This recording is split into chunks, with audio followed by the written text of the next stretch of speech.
Hello, everybody, and welcome to Show X on VTWProductions.com. Coming to you live Sunday, was it already the 15th of March, 2015? Look how things go flying. It is 2 p.m. Eastern, and is it yet 7 p.m. GMT, Ken? I don't know. Have you switched over yet? No, the time zones are we're still catching up with you guys, so it's 6 p.m. GMT at the moment. Man, we really need you guys to figure that out. Well, anyhow, as we wait for you to catch up and continue to break the internets over there in Scotland, Ken, we are joined this week by two very special guests. We are joined by the musical comedic duo Paul and Storm. We would like to welcome you guys. Thank you. You're very welcome. Outstanding. So, one of us is enthusiastic anyway. as you can tell by that greeting, I was going for a low-key thing, and Storm totally went sincere and made me sound awful. It made you sound more sincere, Paul. That could be. So anyway, hi guys. Well, yes, welcome to the show. Very, very happy to have you. So you guys are known throughout geek and technology and nerddom throughout for providing us many a melody to enjoy and listen to as we go about our gaming days or just enjoy celebrating the fact that we are geeks. And hang on, I'm typing all this down. This is better than our existing bio. I don't know about that was a real good 3-sentence summary of us. Well, thank you very much. No, it's funny because I became first aware of you guys from one of our co-shows / hosts, the other network, Alpha Geek Radio. And hopefully you guys remember them as well with the Casually Hardcore crew and our good friend Gnomewise, the tallest of gnomes in all the world. Because he has run into you guys multiple times out at Wootstock. And was the first to bring you, essentially to kind of open our ears to listen to and be able to get hold of your great comedy. And in doing so, really added a whole nother layer of things that we can go out there and celebrate the things that we enjoy outside of the normal pop culture that's normally progressed throughout the world. And in doing so, he worked out with you guys, and we started using your music here and there, kind of highlighting all those things that we love with geek culture. And for us personally on Show X, a big thing that we've counted on you guys multiple times is every end of the year, we look towards you for some good, pod-safe kind of Christmas music. Things that come through at a time where we want to be able to encompass everyone around the holiday season, and you guys have done a great job of giving us something that we can work with. And so that's kind of my introduction, just to say where I have come to know about Paul and Storm. I'm going to let Ken jump in as well, because he, from our little group, is more the musician and one who really, really appreciates kind of what's going on in geek music around, as he gives me funny looks. You can call me a musician in the sense that I own instruments. I don't think I can necessarily play them, but that's if that's how you want to define what a musician is, that's okay with me. I am officially a musician now. That's how I define it for myself, certainly. Yeah, me too. Except you guys kind of make like a profession out of it. I more just use it for decoration. Something to say, oh, look at me, I must be a guitarist, for I have a guitar over there. Oh, very fancy. We're just better at faking it. Fake it till you make it, yeah.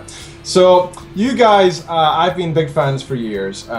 Similarly to Wayne, I actually found you through Gnomewise and through Casually Hardcore. This is our first time having you guys on the air. We really do appreciate having you here. We've really enjoyed your live acts as well as all your recorded stuff. We've used it throughout our podcast and others on the air that are pod safe. And we just, first of all, thank you so much for all that stuff. That is saved us whenever we want to go and rush to the toilet. We can throw on your music. Whenever we have traditional Christmas music we want to play that we actually can play, you know, it's so helpful. So we really, really do appreciate that, guys. Really, thank you. We are going to bombard you with questions. We're going to put you on the spot. Ah! We're going to make you feel awkward. We're very good at this. I like it. That's a default state for us, so it's no worries. That's kind of the part of being a geek, though, isn't it? That's what we do. We're very good at that. I see you guys are very busy this month. I just clicked on your live shows list here, and you guys are going from Chicago to Portland to Seattle over the next couple of weeks. Geez, you're flying all over the U.S. Yeah, we tend to go through periods of doing mostly nothing at all to periods of frenetic activity. And conventions have become a pretty big piece of what we do every year. Yeah, I can imagine. I'm actually quite jealous since you guys do all your stuff in the US. When's the next show going to be in Scotland, guys? Man. As soon as we can. We love coming out there. Just having a critical mass of people to not lose our shirts doing it. Well, I'll tell you what. I'll sponsor you. You can use my couch, and I'll feed you haggis and whiskey. Well, the haggis and whiskey sounds great. Honestly. Yeah. That's actually the Haggis and Whiskey is the Paul and Storm Scottish cover band. Nice. That works the Scotland circus. It's our franchisee. Yeah. To all 3 villages. Yeah. Okay. Tell you what. 3 cases of long row and let's say 20 pounds of haggis. We'll be there. 20 pounds. You see, that means something different here. That's a currency here, so that's quite a lot of haggis. How about 8 stone of haggis? Eating your own weight in haggis, very good. That's an awesome band name. That is just an awesome band name. The Paul and Storm cover band, the Scottish version. Fantastic. Right, again, I have so many questions for you guys. So, where should we kick it off? Well, for me, I like to look back at kind of like how things got started for you guys, because for a lot of people that maybe don't know you as a group, and looking through your bio and such, you guys have been making music for quite some time. It's not like this is something new. You're not just, oh, look, some nerd group that came out from just the last couple weeks or something. No, you guys have been making music for more than years, but for essentially decades, correct? It's been over 20 years, yeah. It's kind of ridiculous when you look at a calendar and actually figure that part out. And we now I'm sad. and we never set out to be a nerd act, and by and large we don't generally bill ourselves that way. It's sort of the truth in what we do. But yeah, we actually started out, our roots were as a doo-wop group 20 years ago, acapella, put together by a guy who just wanted to put together a doo-wop group, and that group did not last very long. But out of that came another a cappella group, Da Vinci's Notebook, that was together for, from about 1994 to roughly 2004, and we were 2 of the folks in that. Yeah, that was where I mean, that was just like a hobby group that grew into a thing, and that was where Storm and I first started actually writing songs together. Or I'd never written a song before Da Vinci's Notebook. I don't know about you, Storm. I still haven't written songs, so I'm waiting. Yeah. But yeah, that was where we sort of formed the songwriting partnership. And sorry, I interrupted your flow there, Storm. But no, that's exactly where I was hoping you would interrupt. And then Da Vinci's Notebook stopped touring in about 2003, 2004, and Storm and I didn't want to grow up and get regular jobs, so we decided to form the duo and pick up instruments, and we've been doing the Paul and Storm thing since then. Well, your Wikipedia page, yes, 2004, and it says you went on to do a Moxie Fruvus style hiatus. Yeah. Practice yourself. I don't think we ever used the term, but we certainly modeled our hiatus off of theirs. Yeah, no, I mean, we're all still friends. It's not like it was some horrible, bitter breakup or anything. We just, the group had kind of run its course, and we figured we should end it at the time we did and still remain friends rather than, push on and things possibly getting stinky. So we're all still friendly. In fact, we just saw those guys a couple of months ago. We sang a song on stage together for the first time in about 7 or 8 years, I think, at one of our shows that we did down in our hometown. And so, yeah, we're all. There's unfortunately no incredibly fascinating VH1 behind the music style tale of debauchery and drugs and acrimony and lawsuits. It was just sort of an evolution of how these things. Yeah, there's still time. But to get back to sort of who we are and what we do, that's sort of our genesis. I guess we've always just done music that is fun or amusing to ourselves. Like if it makes the other one laugh, we know it'll probably make other people laugh too. So, there's the term novelty music. Not afraid of that term in the sense that it doesn't fit neatly into other categories. And just by the nature of what we do, we've sort of ended up in the nerd world. And part of that, back in 2005, we started touring with Jonathan Colton. Yes. And it was at that point we had been really doing other types of markets that there was, our crowds were always nerdy, but they didn't self-identify that way. And then when Colton really coalesced and started to do his thing, it's almost like all these folks who had been out there said, well, yes, we should be proud of this. And so on those tours, it sort of seemed to lock in that this was a real thing. And then it wasn't a conscious decision, more that, all right, here's this audience that likes these types of things we're doing that are nerdier. Let's do more of that. And then we started getting into show production with Will Wheaton and Adam Savage. Again, something that sort of happened by accident, where we were just looking to do a gig with some fun people who were starting to become friends, and that's how Wootstock was born. And I guess that was the beginning of our impresario path, as far as what we do goes on through to the crews we produce with John. Is somebody on a plane or sitting next to a very large industrial fan or all something? All of a sudden, it sounds that like might be me. All of a sudden, it sounds like Ken got really loud. Well, with my sorry to interrupt, but a bit of pretext to the show. About we're 13 minutes in, so about 14 minutes ago, I was scrambling throughout my little abode, trying to make my microphone work when the internet cut out. So I decided to get a toaster, a fork, and a microwave, and I put them together. Put a potato in there to power it, and that's how I'm currently working. And there's, of course, an industrial fan to keep that nice and, cool enough to actually do the show. So that's the problem.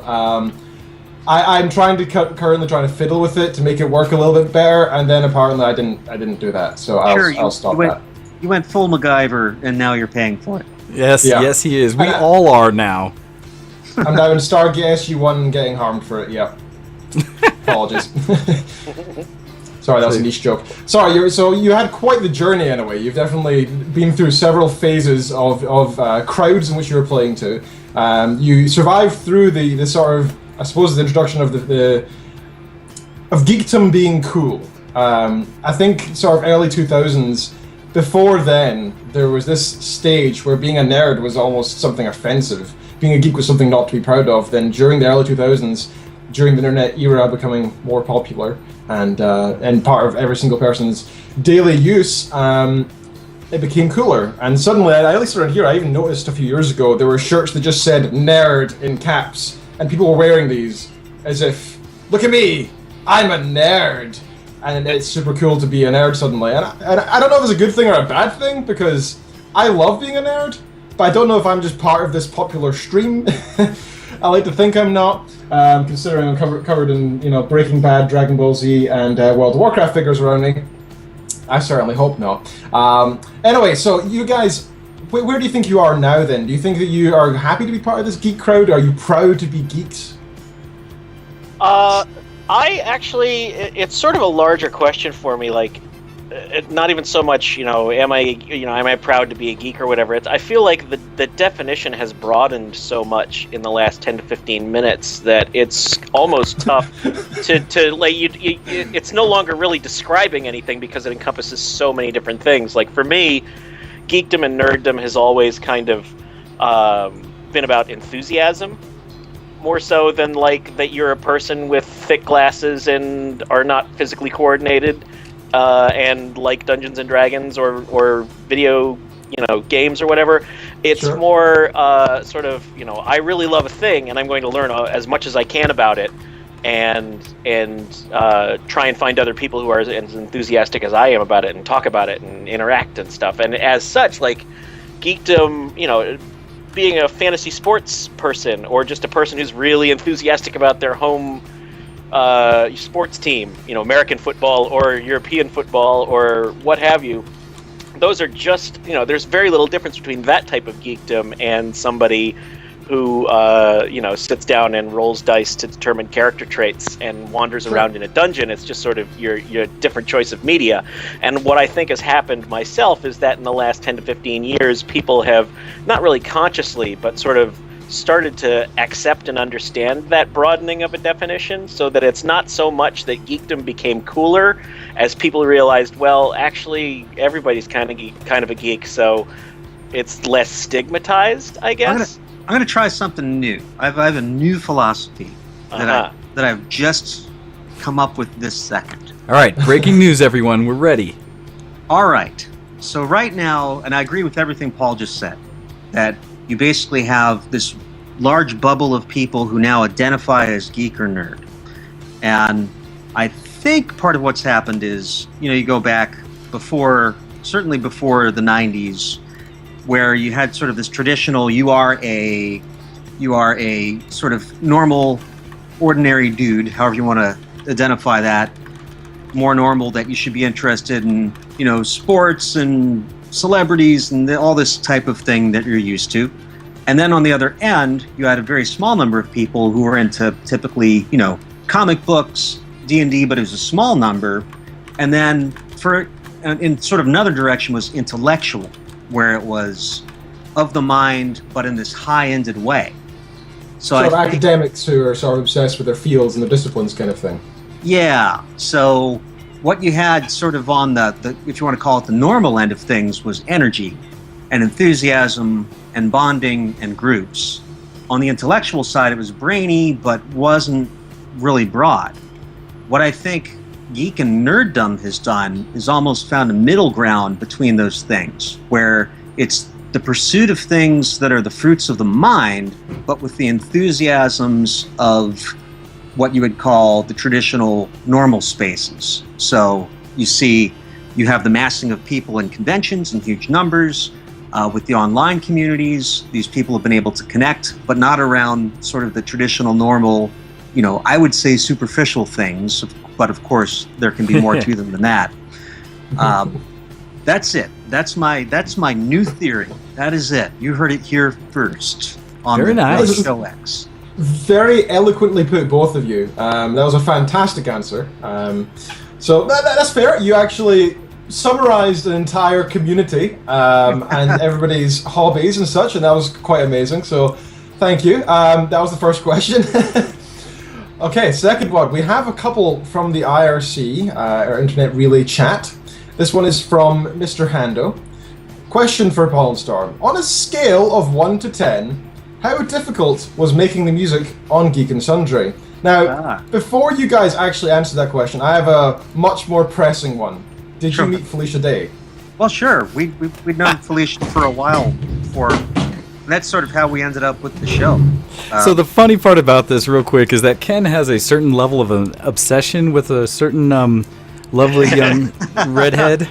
And so anyone he has an opportunity to talk to that might have had some level of, physical presence around Felicia causes him to kind of lose his self. Paul, you take this one. Okay. Because you want me to explain the our shared interests, shall we say? Yeah. No, let me define and rephrase that. When Storm and I used to have a podcast, two guys sitting around talking about stuff podcast called Paul and Storm Talk About Some Stuff for 5 to 10 minutes on average. And when we listened to that back in the day, yep. When we first started it out with it, it timed right around the time that Felicia was in ascendancy, let's say. It was pretty early in the guild, when the guild had just become popular, and it was speaking to a lot of people, ourselves included. And I had made mention of how Felicia was of a, without trying to minimize or anything like that, she was of a particular type of person whom I used to be. I was very enamored of the Felicia Day type, let's say, back in my high school days. Yes, those really intelligent, creative, outgoing entrepreneur type of women. There I understand. You go. Yeah, exactly. Smart, funny, that whole thing, and that evolved somehow into we were doing a running bit on the podcast of how long will it take for us to make to get Felicia Day to notice us. without like actively just sort of Yes, without camping out in front of her house. Without camping out in front of her house or sending her an email directly saying, "Hey, notice us." And we had the same thing going with Paul McCartney. It was Felicia Day watch and Paul McCartney watch. And was that Storm's who Storm had an interest in, of course. Yeah, we still haven't met Paul McCartney. Still waiting for that to happen. That's still an ongoing search. But long story short, through sort of traveling through the nerderati world, we have ended up becoming friends with Felicia, and now, as if it didn't seem creepy before, especially now that we know her, it's especially creepy, that whole sort of origins, that angle of the origin story, because now she's just Felicia, this person we know. Not that we hang out with her all the time or anything. Yeah, no, I mean, she would return our email, let's say. Like, if you're measuring our degree of friendship, she would return an email if we sent it to her, I don't know how quickly. No, I understand. That's my level of interaction when we talk about podcasting stuff and gaming things with me and Total Biscuit on reviews and such. Is like, well, yeah, I've met the guy, I've drank with him. It's not like we hang out. Right. But if I really send him an email, I could maybe expect a response. Yeah. Well, there you go. I could tell you that when I sent an email to Felicia Day asking her for an appearance on the podcast, her assistant responded to me several months later.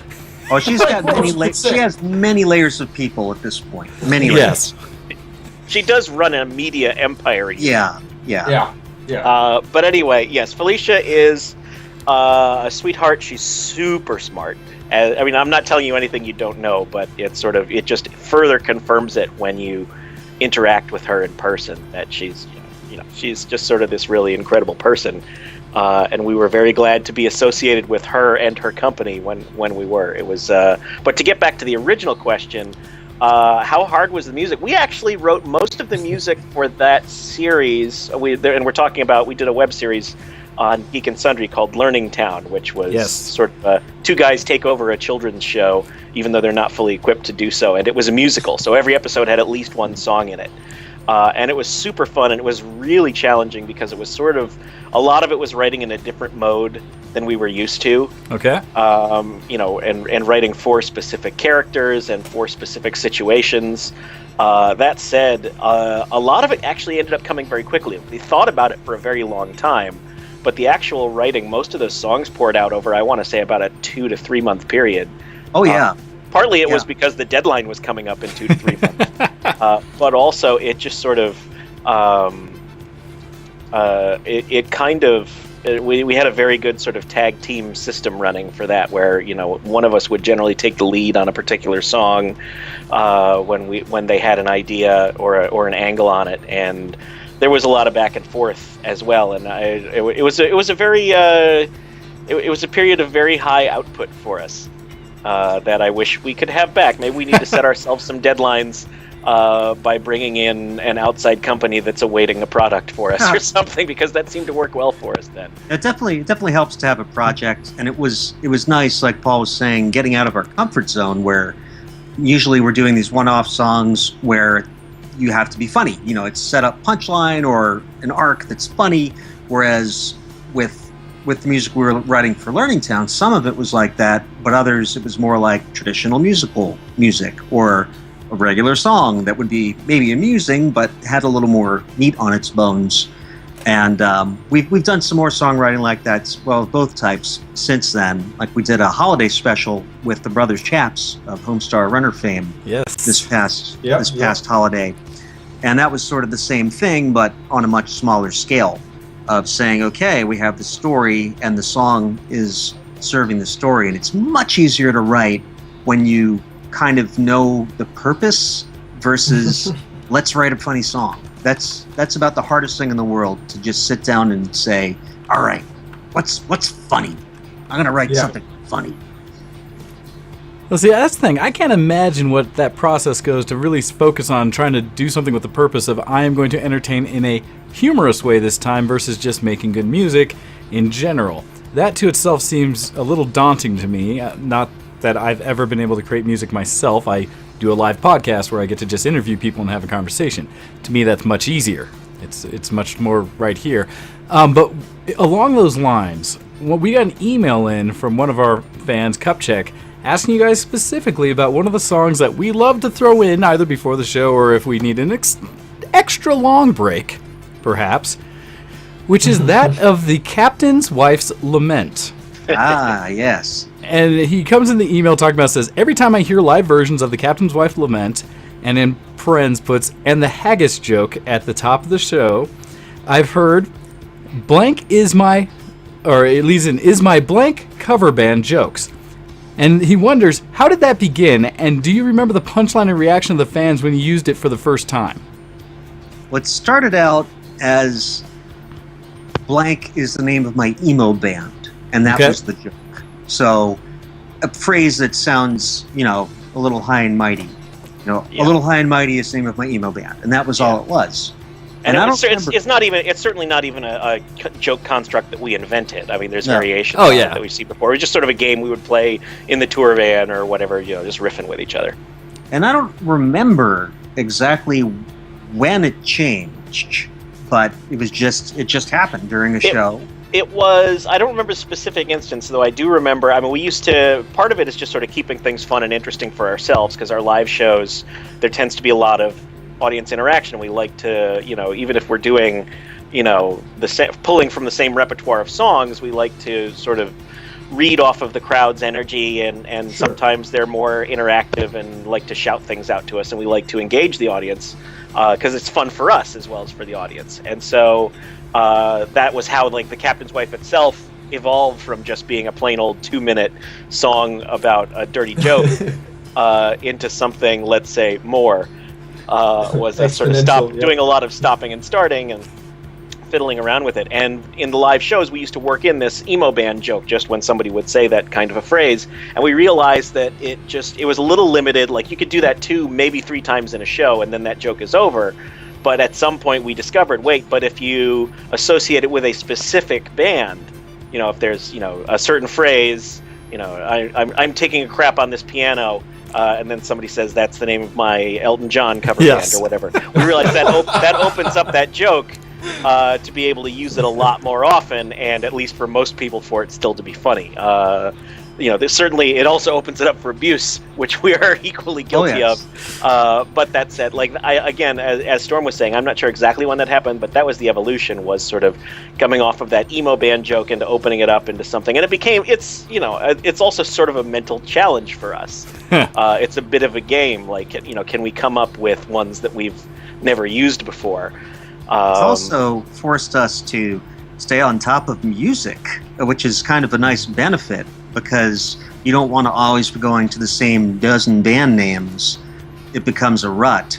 And also, you get a better laugh if you're kind of up on what people know about, to be able to throw that out there in a way.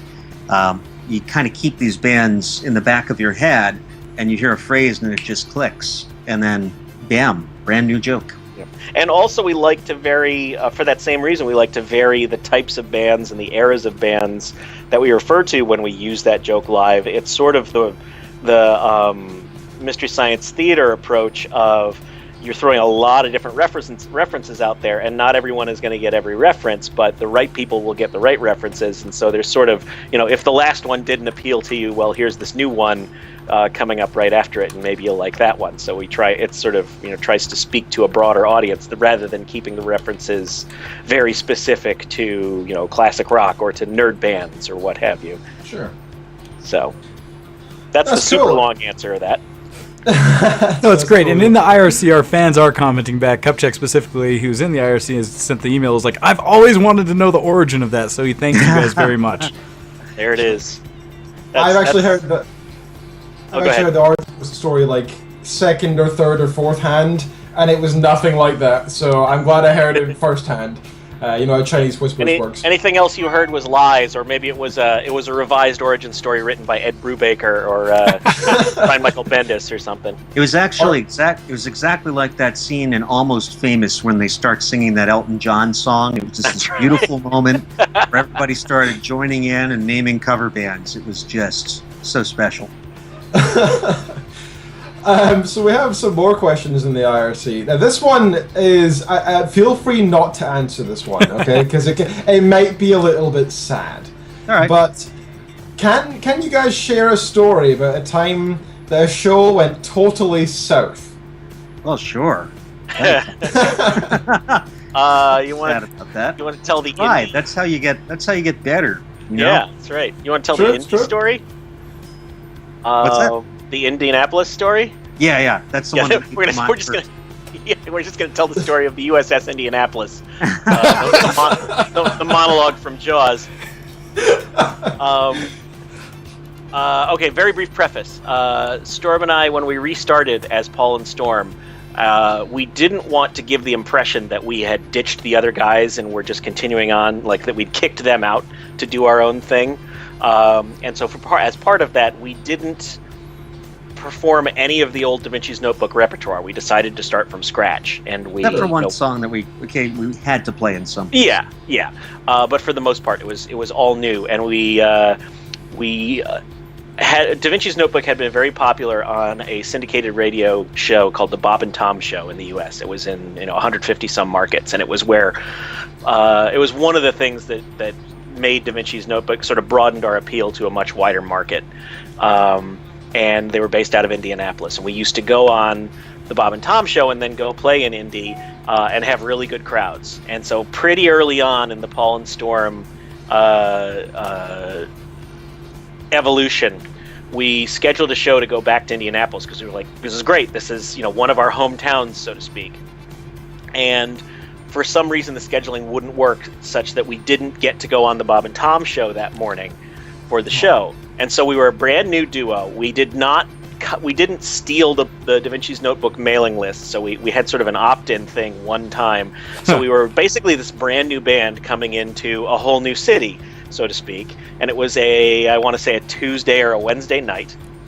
And it was freezing rain, and there was, I think it was in March, and there was NCAA college basketball tournament going on, or there was a local basketball game or something. Like there was a confluence of events. Long story short, we went back to this venue, which the previous time Da Vinci's Notebook had played there had packed it with 300 some people, and we show up, and literally nobody came to the show.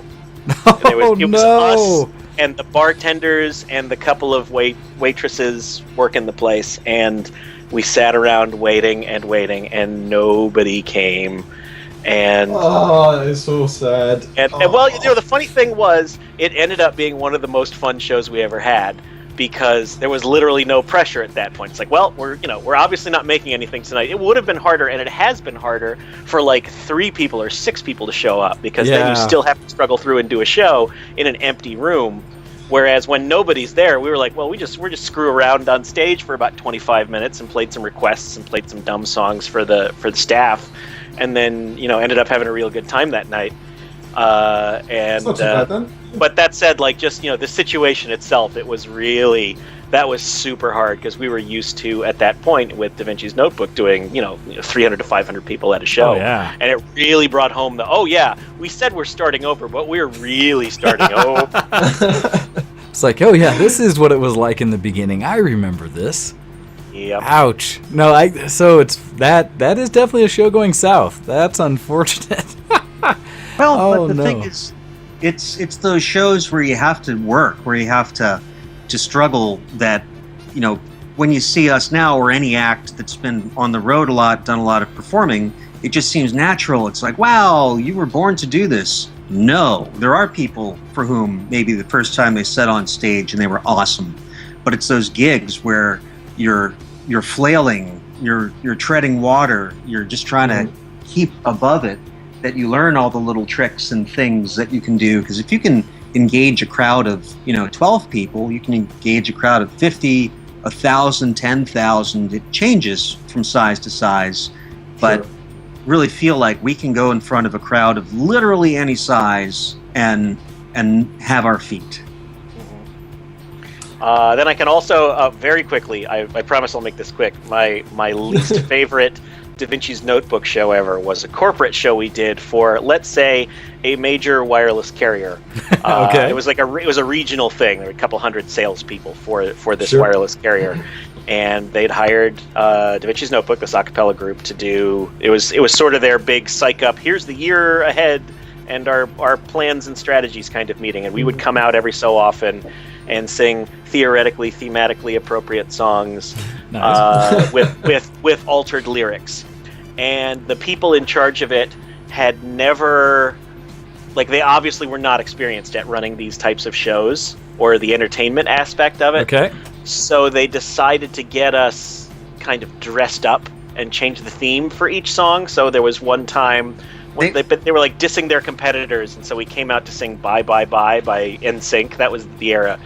Gives you a sense, is that like late 90s or 2000s? And so they dressed us. Oh, go ahead. Also a committee of people, and Yeah. it was probably 6 or 7 people. And whenever that happens, everybody has to get their little thing Yes. in. And that's going to bear on the rest of the story Paul's telling. Yes, and so like we sing "Bye Bye Bye," and they dressed us up. At this point we're like early mid-30s dudes dressed up in like b-boy outfits, doing really lame choreography to this song. But the kicker, the one where we were like, we picked up, we sort of hung our souls on a peg before we walked on stage to do it, was there was the theme was something about the future, what have you, and we were singing a version of "Fly Like an Eagle." Okay. And they wanted this particular thing said. They wanted it to be this big dramatic thing. Yeah, that's fine. That would be fine. Yep. And they wanted this part of the show to be set like in the future, and they decided in space. Okay. So Of course. we're singing "Fly." So now we're singing "Fly Like an Eagle" on a stage covered with there's a fog machine running, and we're in front of this video of like a space field, and then these phones sort of tumbling through in slow motion back and forth behind us. Bad, but but still not horrible. Yeah, that was cheesy, but that wasn't horrible enough. Okay. But they decided, well, we want to put these guys in spacesuits, which is a dumb idea to begin with. Oh, but no. also, they're not, they're too cheap to go out and spend money on anything resembling an actual spacesuit. Okay. So what we ended up getting was, in short, they ended up giving us these silver lame pants and zip-up sweat jackets. Oh no. And like it was apparently they were like alien costumes. They actually came with these dumb dealy bopper head thingies. To our And so- credit, we refuse to wear the dealy boppers. Yeah, Okay, that's we're good. like, these are freaking dumb. There's standards of these things. That's where So- we draw the line. Sit aside. But that was like that was like we were just through that whole incident where we're just looking at each other while on stage, like, how the hell did we get here? And we're these dudes in these dumb silver lame, ill-fitting costumes that smelled bad because they were from some cheap old costume house. We're standing there hating the song we're singing. The hundreds of sales reps out there hate what we are singing as well. The only person who's enjoying it is the person who thought this was a good idea on the committee in the first place, and they are totally into it. And that's where you sort of those are the times that try men's souls. There are maybe a half dozen gigs we've ever done where usually you feel good, even if it wasn't a huge crowd, whatever, that you felt like you entertained someone and you made them happy. But there may be a half dozen gigs where you walk off and you're like, I do not want to be seen by the world. Like, you would meet someone's eyes and go, oh God, they know. They know that was me up there. And they just think it was pathetic. So it doesn't happen often. Yeah, I mean, that was the worst of it. Like, I am fine. I'm actually, we've done these types of corporate shows where we re-lyric things and we sing. Like, we have re-lyriced all of American Pie to be about incidents that happened during their big sales weekend meeting or whatever. Those things are great and they're fun and they're cheesy, but everybody's enjoying it and everybody's in the right spirit and it's for the right reasons. But it's the ones where, like, somebody with terrible taste is in charge and nobody can tell them otherwise, and everybody, like, it's awful and they know it's awful and nobody wants to be there. Those are the hard ones, really. Yeah, but everybody there is being paid to be there. Yeah. Both the audience and you guys. Yep. Oh, that sounds so horrible. Yikes. So, no, those are some great examples of gigs that were maybe not as great as they could have been. I think I think they were as good as they could have been. Yeah, that's They were the just unholy shame of it. They were Yeah. just Best outcome. Gotcha. So, another question coming from the IRC, and this is one that I was very interested to hear as well. Coming from Hando is asking, so, how did the whole J.R.R. Martin bit come together?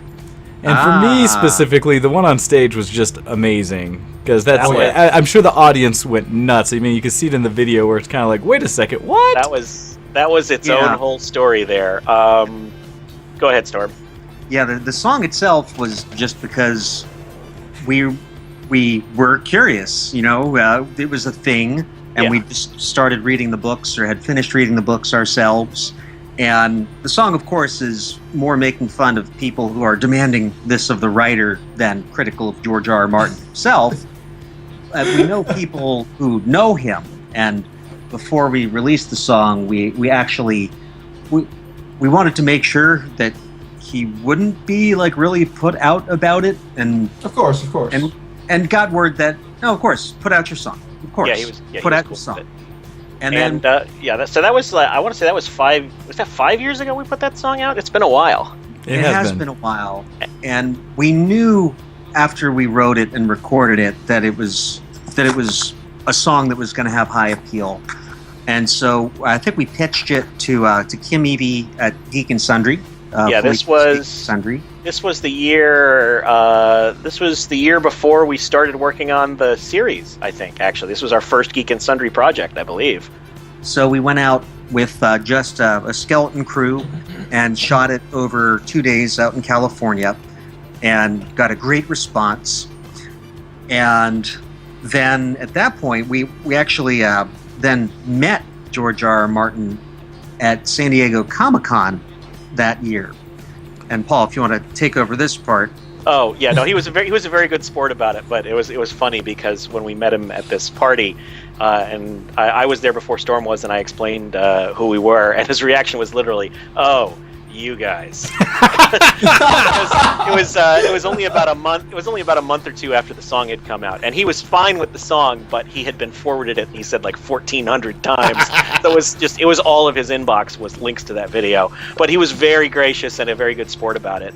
And then the next year for Woodstock, which is this yearly variety show that we do every year at San Diego Comic-Con, we thought I think I don't know at what point we had started the tradition of smashing a guitar. It may have been a year or two previous to that, where somebody comes out at the beginning of the show and smashes a guitar under some pretext, and we thought, boy, wouldn't it be great to work in George, because we knew that George was going to be a guest of honor that year at Comic-Con. Nice. And we weren't like close buddies or anything, but we had contact info, and we sort of gingerly approached him and said, hey, we do this show. We thought maybe you could, here's the song. We thought if you would be up for it, would you come out and we'd start playing the song and you just come out and stare us down or take us to task or beat us up or whatever you want to do. And he emailed us back saying, do you maybe have a guitar I could smash or something? And at that point, we knew we were in. And it ended up it was lucky timing because he's pulled in 9,000 different directions every day at Comic-Con, but he made some time for us to come out at the beginning of that show, and it was very roughly planned, where he came out as we were playing the song, smashed the guitar, and then Neil Gaiman comes out after that and makes us apologize to him and say that he is not our bitch. Certainly one of my proudest moments on stage was to be a part of that whole bit. And a real fun thing was backstage. There was a whole session with him where we all pondered what was the best way for him to smash the guitar. It's not something that it's not a skill set that anyone really has aside from maybe Pete Townsend, Yeah. And it turns out, even for a cheap wooden guitar, it is actually kind of difficult to effectively smash a guitar. Yeah. It's amazing how they don't build them to just kind of crumble. Yeah. And they work on that. Yeah, and this was just some cheap little $100 thing that we bought at like Best Buy. It's like the cheapest guitar that you can actually play, basically. But he ended up he really hit it out of the park between stepping on it and then brandishing it at us. Still, my favorite image of him is the thumbnail of that video of him just holding the the smashed remnants of the guitar neck waving them at us. And I don't think we ever imagined that song would still be relevant at this point. But, We certainly hoped it wouldn't be. No. Yeah, exactly. I want them. I want the book. But of course, he should do as he will. And, and that means the longer the song is relevant, the less heat there is on us to write another hit. That's right. Or at least re-lyric it from "You've still got 2 whole damn books left to go" to 1 more damn book. Yeah, exactly. So that'll be a good moment when the next one releases. You can do the update for the song at that point. Yeah. Add to its shelf life.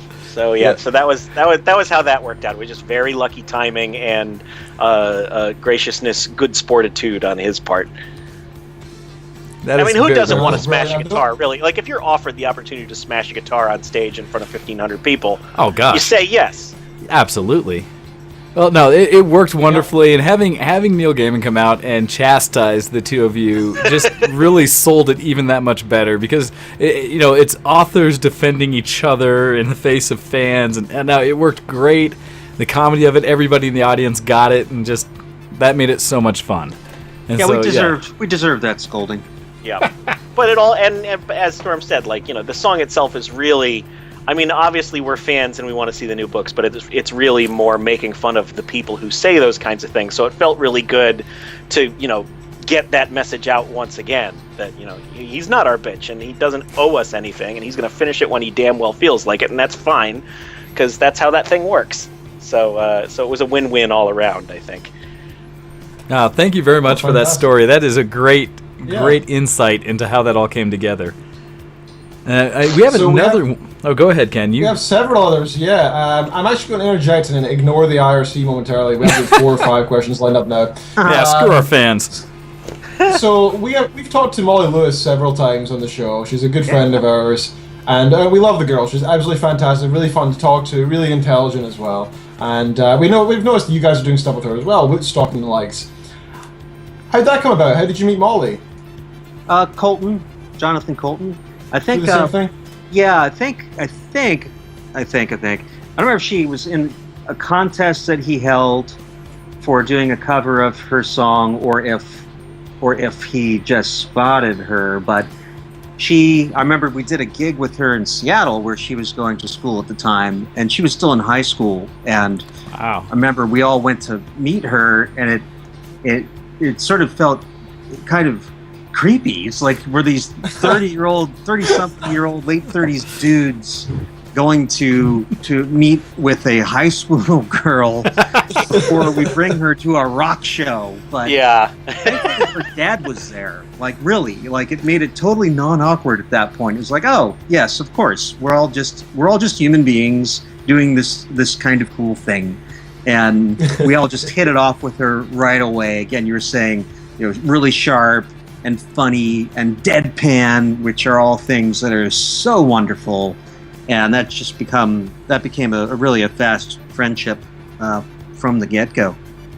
Yeah, I've actually heard some of her stories about how when she first started off, she did a couple of gigs where there was drinking, and she was not allowed into the gig, even though she was the one performing the gig. That was the first Woodstock we did at San Diego. It was in a club that had by law she was not allowed to be in the room other than when she was performing. So she basically had to sit outside on the loading dock, be escorted into the building and onto the stage by security. Did her 15-minute set and then was escorted out again. But we rose above it. During intermission, she ended up doing a concert out on the loading dock, in the parking lot, and there was probably 200-300 people out there for that extra set out there, and that was one of my favorite original early Woodstock moments. Actually, was things like that. And of course, we did not return to that venue. Yeah. And I'm proud to say that venue is now closed. Hey, right. Well, and you guys have risen above and beyond with Woodstock beyond the capacity of what that venue could have offered. That's right. Exactly. Yeah. So all is good. Well, going back to the IRC, since Ken wants to just jump away from it, one of the questions that Hando throws in again, because he's our music guy out on the outside, he does production behind the scenes, but he's curious, when it comes to music, what are you two listening to?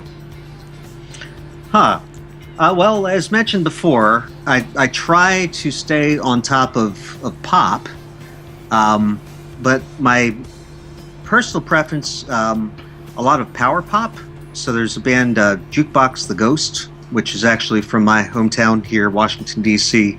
I've been listening to them a lot. Been listening to, like, generally when we gig with people or people on the periphery, I'll really start listening to them, and I've fallen completely in love with the album by The Both, which is the project of Amy Mann and Ted Leo.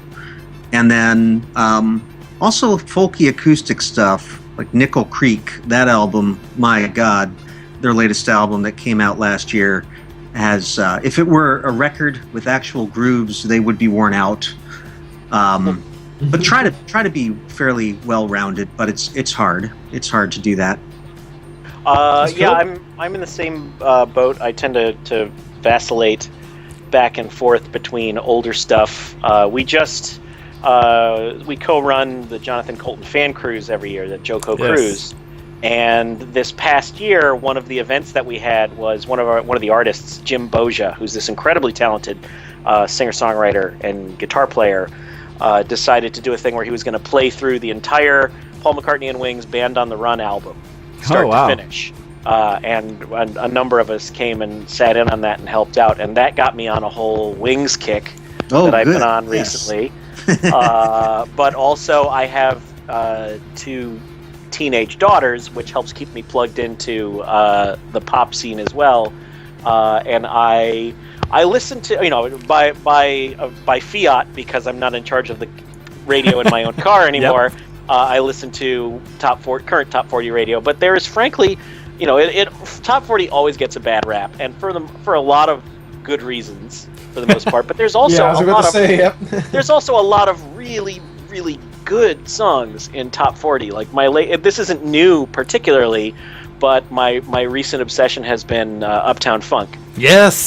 Because I mean, beyond the fact that it's just an awesome, catchy song, I'm a real sort of student of like a really well constructed pop song, like Jessie J and Bang Bang by Jessie J and Ariana Grande and Nicki Minaj. Like, I think that song Bang Bang is just like, if it's not like they used a formula to create a pop song, but they certainly, like, they did some alchemy, and they created like the pop song of like, this is how you construct it, and this is how you build, and this is the way you vary it to keep it interesting. And both that and Uptown Funk, like, I just love listening to the arrangements and the way that they've put it together and try and sort of see why it's so damn catchy. Well, and that's the thing, because it's amazing how with those songs, because a lot of pop, the ones that get the bad rep, will fall out of it. You might hear it and be like, yeah, I know the song, but it's not like you really catch yourself singing it. Where things like Uptown Funk, every time it comes on, I stop. And I will listen to it regardless of this. And I've done that where I've switched stations up, commercial or something going, it's on again. And I listen to it again. Yep. And it's not like it's complicated either. Like, that's the beauty of it for me. It's like how, it's sort of like somebody, like a Rothko painting or something. It's like, how do you make something fascinating with so few puzzle pieces or colors or what have you? I'm endlessly obsessed with that sort of, like, the construction end of things and the producing end of things. Very nice. So we're getting close to the end of our hour with you guys, and you're welcome to stay after the break. But in that time, with that time consideration in mind, I would love to give you guys the option or the opportunity to kind of pimp out all the things that you're doing and what you'll be involved in. Goes right along with Hando's other question about what cons are going to be coming up in your future for all of our fans that want to go see you live, because that's such a great experience. And so if you could give us a little bit of what should we see on the horizon, as well as where can people find you, other than paulandstorm.com, of course. Of course, Sarah. We're most active on Twitter. We haven't been super duper active, but it's Paul and Storm on Twitter for the latest greatest. We have Facebook too, but it generally mirrors the Twitter. We are going to be at Chi-Fi in Chicago, we think, next weekend. That's from about the 19th to the 22nd. Then after that, we're going to be coming to the Pacific Northwest of the United States, to Portland and Seattle, concurrent with Emerald City Comic-Con. Oh, nice. We're in, and those shows are with Pat Rothfuss and Joel Hodgson, as well as special guests in Portland. We're going to have the Double Clicks. Yes, love the Double Clicks. And then in Seattle, we have Molly Lewis, the aforementioned Molly Lewis, and Marion Call, and Jason Finn, our good friend, who's also the drummer from Presidents of the United States of America, if you remember them from the 90s. Absolutely. He's always fun to hang out and gig with. And whoever else we can convince to drop by and say hi during those shows. Those are going to be fun. We will be doing Woodstock yet again on the Thursday before Comic-Con in San Diego, which I want to say is, like, I'm not looking at a calendar. It's pretty early this year. I want to say it's like July 8th or something like that, he said as he typed slowly. July 9, Thursday, yeah. Yes, July 9. And then we hope to be at a number of other cons through the summer and fall. We have Joko Cruise 2016 is coming in February of 2016. Booking will be opening for that in the coming couple of weeks. Or a few weeks, and that's always a really, that's a lot of our year has ended up revolving around that, because it's become this pretty big behemoth of an event, that yet it's still we have a ball doing it, and it's just every year it amazes me and all of us, I think, how much fun it still ends up being. We'll have a new website with the new information for next year coming soon. So if you go there now, you won't see the new information, but it's jococruise.com. Fantastic, guys. Yeah, so you guys are basically setting up my list of places to go and things to do in the next year. Yeah. Good. I've been wanting to hit Woodstock for years with friends, although I'm focused elsewhere this year, but and my own plug will go out there to say that, much like Ken was saying, what will it take to get you to Scotland? For me, it's like, how can I get you to Denver with like Denver Comic Con and such? Because we've had the Double Clicks here, and so now I'm trying. We were at the first Denver Comic Con, which I didn't know was a thing at the time. I heard Denver Comic Con, I was like, we don't have a Comic Con, what? And now it's huge and getting better, and Yeah, we do usually come through Denver once a year or so, if nothing else. So hopefully we'll be back sooner rather than later. And we'd also love to have you back on the show at some point if you're ever willing to come back. We've loved having you on. I refuse. You guys are lots of fun. This has been a nightmare, and I cannot wait to leave and never speak to you again. Yeah, well, once we've done some more things. Yeah, absolutely. Come back. Oh, the other plug I will put in for plugging purposes is we did a Kickstarter at the end of 2013, which financed a bunch of things, including our most recent album. But one thing it helped finance was we have a soundboard app for RPG games called Soundboard, which is available for all the major operating systems and smart devices. You can find them in those various online stores. It's 175 different sounds and stings and music backgrounds and such for all your role-playing game atmosphere setting and trash-talking needs. Oh, absolutely. Cool. I looked at that this morning as I was looking through. So I was like, "Ooh, apps!" I was aware of that. And so yes, I was getting ready to download that before the show. I didn't start playing the golf clap and such. But yeah, that was another one that it was sort of. It was a bit of a slog getting through it just because there were so many sounds to do, but at the same time it was a whole lot of fun just playing with all the different we bust on all sorts of different song types and events, and we had a whole bunch of guest voices come in and describe the different roles from 1 to 20, including Felicia Day, who does one for the role of 18, so you have that to look forward to if you purchase the app. And cool. A bunch of other nerd celebs and such. So that was a lot of fun to put together as well. Outstanding. Well, I have just bought it, so I look forward to looking through that after the show. All right.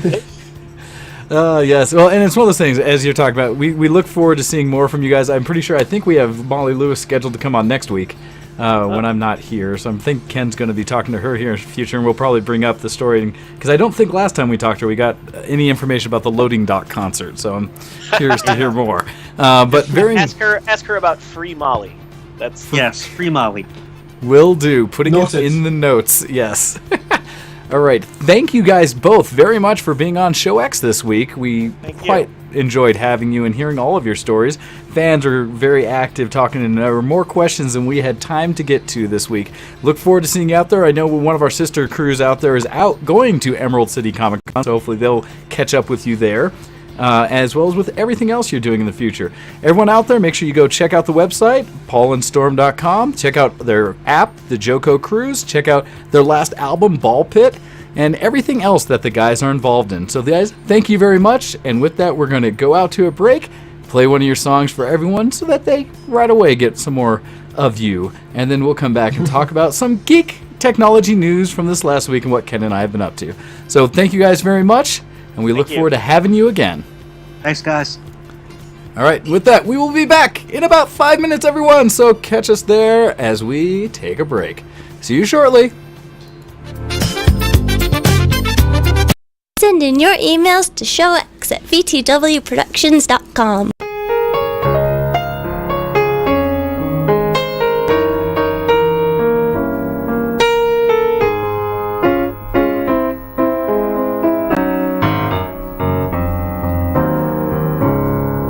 I saw you standing there, Angora down to there, chewing on a rusty old tin can. Without a single word, I picked you from the herd, 'cause I knew that I was meant to be your man.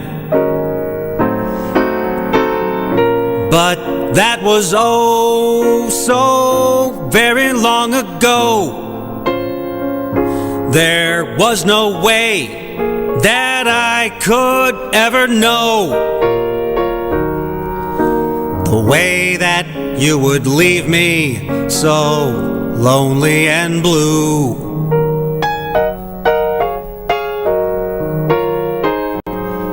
I was dazed by the amazing way you grazed.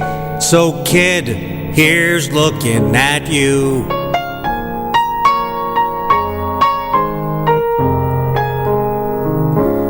Neighbors disapproved when we went walking hand in hooves. The tribal elders said it was a sin. It seemed wrong, but felt so right when I would milk you every night. When we kissed, your beard would tickle my chin. Let the normal people all stop and stare and condemn our interspecies love affair. I'd forever be your ram if you'd be my ewe.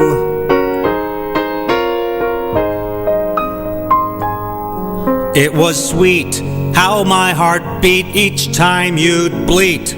So kid, here's looking at you.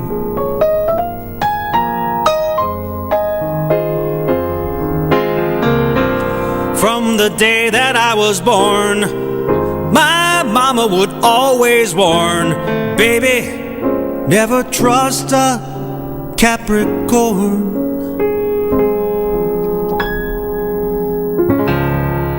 Then that fateful day, another goat came round your way and undid all my hopes and dreams and plans.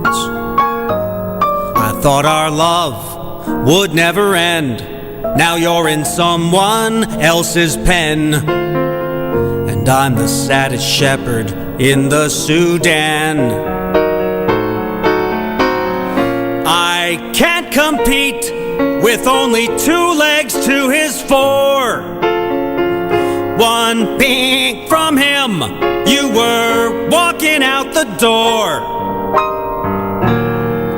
Here's your coat, that's all she wrote. So sorry, adieu.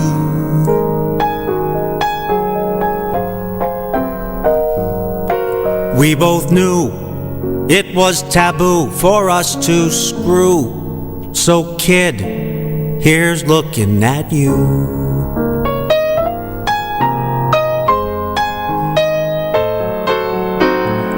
The last laugh is mine, 'cause I took your other guy and ground him up into last night's shepherd's pie. And tonight, you're going into a green curry stew. You like that? You could do with 1 or 2 more hours to brew. Then, kid, here's looking at you.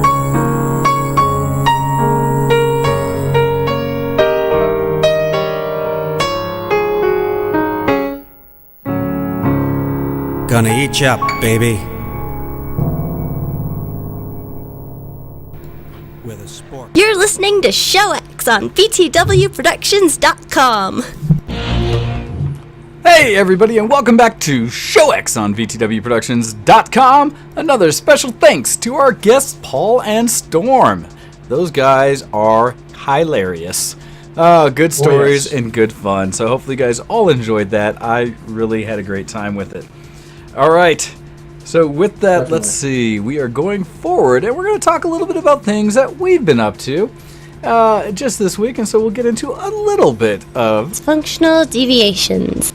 So, Ken, what have you been doing this week since we have just this last half to catch everything we've been doing? Jeez. Maybe I should write something in this week's section now. Right. Well, I've actually, in terms of geek, I've been up to. Wait, we're doing dysfunctional deviations, or are we doing geek? What are we doing? Well, so I was doing dysfunctional. You know, we'll do this. We'll let it roll all into one, and so we'll do a combination of dysfunctional deviations and. I'm a geek. Are you a geek? Geek cred level up. So this way you can just talk about it all and take up the first bit, and we'll get into a little bit of news and tech at the end of the show. So go ahead, Ken. Sure. That was very professional, by the way. Well done. Well, in terms of geek, let's go this way. I have been semi busy, done a fair little bit of geek stuff in the past couple of weeks. I've actually not had much chance to talk about the geeky things I've done because we've had so many interviews and stuff go on. So I could go on for a fair bit of time, but I shall not. I'll be quick. I've downloaded several games because, as you know before, I was sort of playing Warcraft 3 and I was like, this is fun, but I know it's not going to last because it didn't last before all those years ago. And I got to the point where I was only playing Footmen versus Grunts. I didn't want to play any other game type because I was sick of them, and then I realized I'm done with Footmen versus Grunts as well. And I thought, oh shoot, what am I going to do? So I looked around at the most popular recent games. I've been playing Dragon Ball Z Universe here and there. But the combat's very samey unless you get a new skill move and you unlock something, otherwise it's kind of dull. I've worked out one combo, which is basically a stun lock, so I always win. Okay. Yeah, it's amazing So when you it's keep gone to the the other point- player from doing anything, how that works. Yeah, so it's gone to the point where, like, I try and play legitimately, then if I start to lose, I'm like, oh well, I know the strategy to win, and I go over, go punch, chin punch, and then I repeat over and over until they're almost dead. Then I use ultimate attack so that I get my like special booster at the end, and I get extra XP, and I get like a A or a B or a Z status, which is the highest status, and I get all the items, all the XP, all the skill moves. I'm like, oh, okay, cool. I managed to get all the way to Majin Buu and defeat him with all these things. So I've killed like several bosses. I'm at a point now where I'm like, oh come on. At least like defend against me when I do these Ken, things. are you looking for like a challenge in your games? I didn't think I'm your looking for my generation AI did that. I don't know, I'm looking for my AI to have some balls, you know, to be able to stand up and go, oh, maybe I'll teleport away, or I'll shield, or I'll do this, or I'll do that, but no. The other criticism I have of the game is the fact that every time I play the freaking Dragon Ball Z universe, if I play legitimately, you'll notice that during the tutorial stage at the very beginning, the first thing you teach you is like how to block. This is how you block. And you should do it just before they hit you, so that you get like, I don't know, you can hit back really quickly or something. If you do Yeah, so. it gives you a bit so of an it rewards actual- you for being yeah. quick. Yep. The problem is that the other characters are so fast when they attack. There's not like a slow animation where he draws back his fist or anything. That doesn't Well, happen. unless you do a Kamehameha. And suddenly he's punched you. Oh no, if you do So a Kamehameha, that takes like, 4 matches before it actually That's true. executes. I'm talking about like punches. You know, punches and kicks and stuff. Ah, I gotcha. And so there's no way to defend against it. So you can hold E and block, but they're just standing there doing nothing at the time. So you miss the quick pressing of it, and you don't know when they're going to do it. And even if you block, they hit you 4 times in a row, then they break through your block. So what's the point? Is it to block just a few moves? Is it because you can't do the thing that they ask you to do unless you're really lucky? Now, I'm not saying this because I've played it for 5 minutes and I've noticed this. I've played this game for a good 10, 15 hours now. And I've tried to block. And I've looked online and looked at other reviews by IGN and the likes and elsewhere. And people are saying the same thing. They're saying it's impossible to block. Why is this even a feature? At least implement it properly or don't let it be a thing. Because you know what? I otherwise play without it. I've gone to a stage now where I just play without blocking. Something's attacking me, I'll wait for the animation to finish, and then I'm going to teleport away. But I'm going to have to take the hits in the meantime. Nothing I can do. I've accepted that. Not that the AI blocks either, so it's quite even, but it's just such a silly thing that they teach you this as if it's an important thing.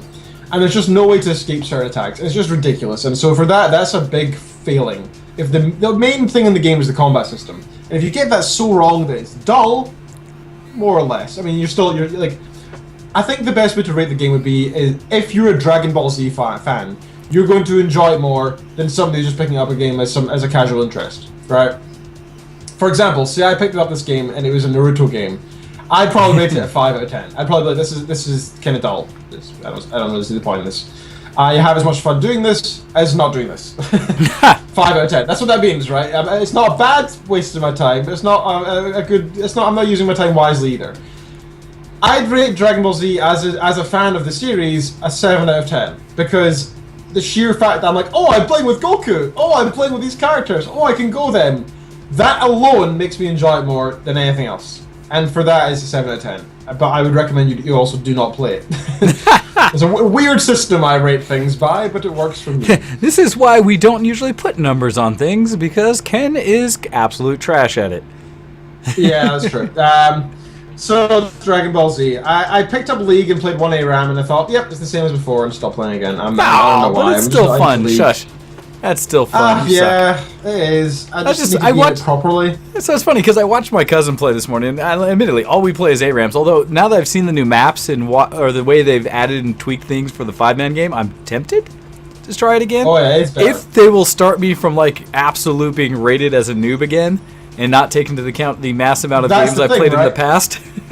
Well, I needed to reset so that it's like, no, I'm actually terrible again because I don't play these anymore.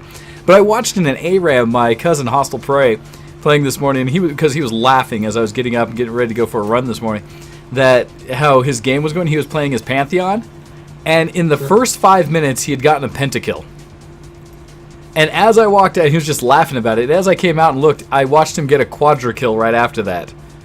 And then, like, as he's playing, he was just chuckling. Like, well, granted, he is good at Pantheon. Very good. And the other team, I just don't think knew what to do about it when he'd show up. And he basically played cleanup crew, where he didn't do all the damage on the team. He did the most, but he had someone else who was doing pretty good sharing the weight. And his whole team was playing well. But he definitely got the cleanup score. Because at the end of the match, I think he ended up with his score of 30 kills, like 7 deaths, and 9 assists. Or something like that. And so he no question carried. Okay. And I was just chuckling watching like, yep, that's pretty silly. And I watched him play for a bit, and as he was chuckling, I was like, oh, why did they do that? Oh, here you come. Yep, you just killed all of them again. That was pretty cool. Yep.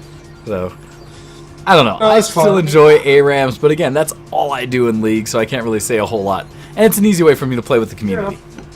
It's the kind of thing I want to get back into, because I love that stage of my life where I was playing LoL as my main game, and it felt like I was progressing with it, and I was getting better, and I could play it with friends both online and offline. Well, both online, but you know what I mean. My online friends versus real life friends, and so on. I could actually sit down and play with multiple people and talk about it at work, talk about it with my friends outside work, and so on and so forth. So it was great for that, and I love being able to watch LCS and the like as well. But now I feel like I've been out of the game for a good 5-6 months now. I'm kind of like. I don't know who's the number one most percentage winning now. Who's got the highest kill rating to death ratio on the stats websites? I don't know anymore. Who's the new champion? Any of those things. What's the latest bug fixes? I don't know what's happening. Help! I don't know any of the meta anymore. I don't know, and that's why again, if I played ranked, I'd have to be like, please put me in bronze terrible, or like whatever the queuing matches are. I almost want to wait for the next season to start, and give it a shot to see if it can completely wipe my ELO so I can start over. Because I know I'm bad at that now. Although, I did pick up the Bard, and I need to try him out a little bit, because that just looks like a fun champ for a support. Even though I don't actually play the real game anymore. I'm silly that way. it's something I want to get back into, but it's the kind of game, just like WoW, I think I'd enjoy it more with people. I think if I play it alone, it's not. Oh, yeah. No, it's definitely more fun with people. Like I say, ARAMs I can do on my own. 5-man, I would not even attempt without people I know. And probably a full 5-man team. So I understand what you're saying, Ken, and I can appreciate that. What else have you been playing or doing that's geeky and such, since you said you don't have a lot of other or non-geeky things to talk about? Yes, well, I have been playing a bunch of games. Now, this I'm going to take up. I might suck up all the time ever, but I'll try not to. First of all, I'll go with Crysis. So Crysis 3 is a game that I was looking forward to for a long time, and I finally picked up. And I thought to myself, I hope my PC can run this, because Battlefield 4, which is, around about the same time they released, BF4 I can't run on anything above like low with some extras. Yeah. Which is funny, because my PC is good enough to, I've got an SSD in it, I've got a GTX 570, I think I've got. Oh, that's old. That's old. You gotta upgrade that. 580, maybe it's old, but it's still powerful enough to run most games. So I'm a little annoyed that I could never play BF4. That really annoyed me, because I loved the idea of that game. I really wanted to get into a new shooter, and it looked beautiful, so I was really sad about that. Same with Dying Light. So I thought to myself, fine, I'll try Crysis 3 out. If you remember correctly, the first Crysis was so badly optimized that nobody could play it. I could. I had a new computer at the time. I was quite lucky. But I was one of the few, and I really enjoyed it.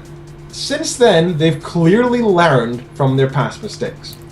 I'm running that thing on freaking Ultra, no problem. Like freaking quadruple, like 128 times post-FX. I'm kidding, it's like 16. And so on and so forth, like anti-aliasing like max, and no problem. It's all just smooth and beautiful, and it's got a smooth frame rate. Because they optimized their freaking game! Battlefield 4 is not optimized, clearly. That's the only solution. If I can play this on let me find out my actual graphics card in this conversation. If I can actually play Crysis on best possible graphics, I can't play BF4 on medium? Where do you think the problem is? Well, there's different things there, because Crysis is a more focused game, and when you play the multiplayer in Crysis, it's tiny. When you play the experience of the game in Crysis, they do a lot of things to put you in hallways, so that they have a very controlled space you're seeing. Battlefield is very open, very big, and it's only really online that you're playing it but you see a ton of people doing a lot of things. So it's a combination of netcode, quality, stuff like that, because I run it with a single 970 with everything maxed. I was running it on my old 7970, the one that Lieutenant Fork has now, and she runs it amazing. And then seeing Battlefield on El Campo's new machine that's got dual 970s and SLI with his 144 hertz monitor, and that's something of beauty. And so yes, it does take more, but that's it's a different game than what Crysis 3. Because I will say, you say that, Ken, go try Loading, which also uses the Crysis 3 engine, the latest update from Star Citizen, and see how that looks. Because Star Citizen's a beautiful game, mind you, still uses Crysis 3 engine, but looking through it and playing with it a bit, that game takes some horsepower to run. And so, just throwing it out there, that, I don't think my computers should be able to play all modern games. But my point being is that if Crysis 3, and I would argue I've only played single player for both, by the way, and I would argue that the first few levels of Crysis are in the open. They're not, to be fair, it's not an entire city, but you are walking through the remnants of New York, and it's, it's fairly big. It's got sun shafts, it's got anti-aliasing on, it's got post-FX, it's got loads of shadows. It's absolutely pretty. Water ultra. It's beautiful, and it works fine. I don't know why BF4 doesn't work in medium. I think it is an optimization issue. I'm sure I could work it better on a new graphics card. I'm not saying otherwise. I'm saying it should work. For medium, I'm not trying to run it on ultra. I'm trying to run it on medium. But have you ran it on low? Because BF4 on low still looks great. The difference between BF4... It works. But if I'm playing a game like that, I want it to look perfect. I want it to be on ultra. Ideally, I'm going to save it till then. So Ken, buy the hardware. Years till I get a GTX 5 billion. Hey, PC Master Race. If you want to keep up with the Joneses, keep up. And unfortunately, that does mean you do have to buy new technology on occasion. No, you cannot play the latest games on the cheapest hardware forever. I know. That happens. I know. My expenses are currently going towards experiences, and we've been going on lots of holidays and stuff. So there's other aspects. I don't new graphics card, sadly. Eventually, soon. Don't worry. I'm working on it. I'm pushing that. I'm pushing it. But, so beyond that, though, with Crysis 3, have you been enjoying the game? Because I played through 1 and 2 all the way to completion. I have 3 and started playing it, but got caught up in multiple other games. So what's your experience with Well- Crisis 3? So I was first of all saying that I am very happy with the graphics. I think it's very impressive the way they've done it and very optimized. That being said, the developers didn't pay much attention to testing, clearly. Because how many years ago did this game come out now? It's a good few years now, Crisis 3. Oh yeah, it's been a while now. Let's see, it's 2013, so it's 2 years old, right? Just over 2 years, 2 years, 1 month old. You'd think it'd be patched by now, enough to completion. 2 bugs I found, major ones. First of all, I had to acquire a password elsewhere, which fixed it, but still, I didn't like the fact that when I started level 2, it just bugged out, went to a black screen, and wouldn't let me quit, and I had to, using Task Manager to quit. I tried this 3 times in a row, patched it, and it worked fine. I was like, okay, that's fine, but it should have, came with this patch when I downloaded it, legitimately. So I then thought to myself, okay, that's fine, I'll just continue on, I'm sure I'll be fine now. Further on in the second level, I get to this point where there's this giant tower bombarding you with missiles. And to take it out, you find this weapon, and you have to turn around and shoot this tower. Okay. That's it. I was like, okay, no problem. And I pick it up, and it's got no ammo, and I thought, oh well, the ammo must be nearby. I searched the entire area for about half an hour. I reloaded about 100 times, kept dying because I didn't do the objective. I was doing other things. Obviously, that's kind of games work. If you don't do what you're supposed to do, you die, right? So I was trying to. And I eventually looked online. I was looking for a walkthrough because I thought I was just doing something stupid. I thought I was being wrong. Turns out that that gun should have ammo in it when you pick it up, and that's why I'm failing. And there's no ammo in the level otherwise. So I looked around online, and apparently it's a semi-rare glitch. Fair enough. Yeah, semi-rare until you experience it. Yeah. So I restarted the level as one person suggested, didn't help. I restarted the game, didn't help. I quit the game, uninstalled, reinstalled, didn't help. At this time I was getting pretty mad, That's Yeah, a good couple I can hours understand. I can see what you're saying, yep. And so I go back in and it's still not working. And I type in, I'm looking further through the Google search trying to find more glitches. And this one guy had a solution. So I'll try and make this quick, but basically you go in, you find this gun that's out of ammo. Instead of going left like you're supposed to do, you go to the secret. It's a secret area where there's a little thing you pick up, and you get an achievement or whatever. And so, but next to it, there's this little ledge that's just high enough that if you jump 5,000 times next to it, you'll eventually get up, and then you can go up and get to the very end of the level through that way. so you my just next choice basically was to do that. cheat around, yeah. Yeah. It's quite smart, actually, whoever came up with the idea, because they're effectively glitching the game to get past a bug, and it works. So hey, Wow. fair enough. So I tried that. I finally got over the bit. It honestly took me about 45 minutes and infinite cursing. I was just swearing constantly. Ken Features was wondering what was going on. She thought I stubbed my toe. Nope, I was trying to jump in a video game. I finally get up and over, walk towards the end, and guess what? It crashes. Oh, fun. Back to the start.